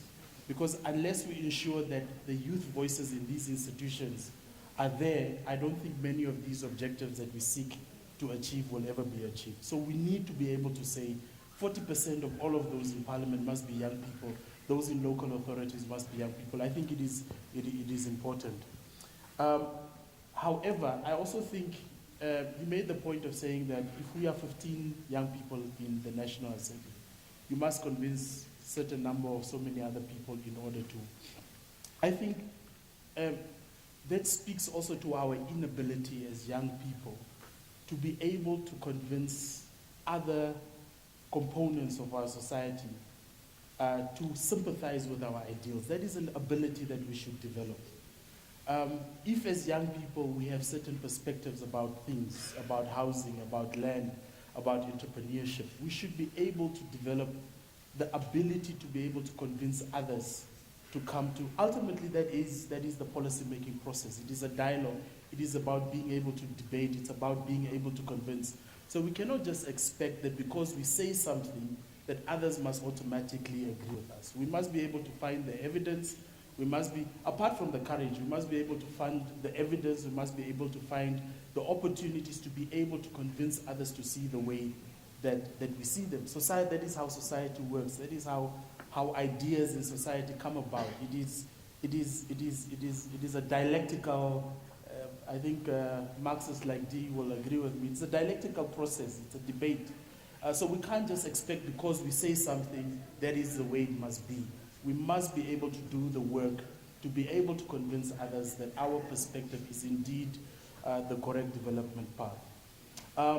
There was an issue that was raised, I think it was by James, and many other people have spoken to it, including Sushil, which is about, which basically I sum up as institutional optimization. And I think it is very important that as we debate here, we really think about the nature of our institution, the roles of our institutions, and how they work together. One of the areas that we must really address is coordination. If we are saying that we have the ministry, we have the National Youth Service, we have the National Youth Council, and all of them can do anything at any time, it defeats our argument about the inadequacy of resources. But if we say that the ministry is optimally placed to play role 1, 2, and 3 in everything that that needs to be done. National Youth Service, you take over from here. Youth organizations, this is your role. Regional youth forums, this is your role. International partners, this is the role, and this is what we expect from you. National Youth Council. Then we are really optimizing the opportunities, and I think we are really working in a collaborative way, and we are optimizing resources. But if everybody does everything whenever they want to be able to do it, then it doesn't make sense. And currently, that is one of the things that is wrong with the way that we are operating. I thank you. Thank you very much. And that concludes this panel discussion. It has set the agenda on what will be discussed in the rest of the week. Of course, there will be parallel sessions, and also tomorrow will be at Gateway Center. That is somewhere in Kommersdal. I can't say the street name properly. Forgive me. But it's somewhere in Kommersdal. Hans Dietrich, something like that. Yes. And I understand the Permanent Secretary of the Ministry of Sport, Youth and National Service will be hosting a welcome gathering for you here from 16:30. So we expect all of you to be here by 16:30. And it can't be a youthful event. 18:30. 18:30. It can't be a youthful opportunity without a selfie. But before that, let me just thank Susil. Thank you so much for that insightful day's read. Thank you so much for youth perspective on Harambee and how young people are catered for in Harambee. Madam Kiki, the UN has been our mother for so many years when it comes to development. And Mandela, we trust you will move the torch of youth development further. So I'm going to grab... and may I say thank you to you, moderator, for a wonderful job. Thank you. Thank you. Sharonis, can I have your phone? I need to take a selfie. This is a lifetime opportunity. A selfie, you know. Okay. Do I need to go down like a wedding photographer? Okay. That's good. Sushil? Sushil? Okay. Awesome. Oh, and also, of course, for you I don't need to...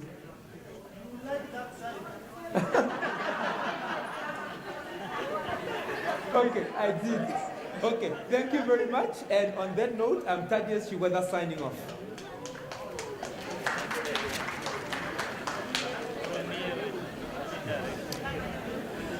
Thank you so much. And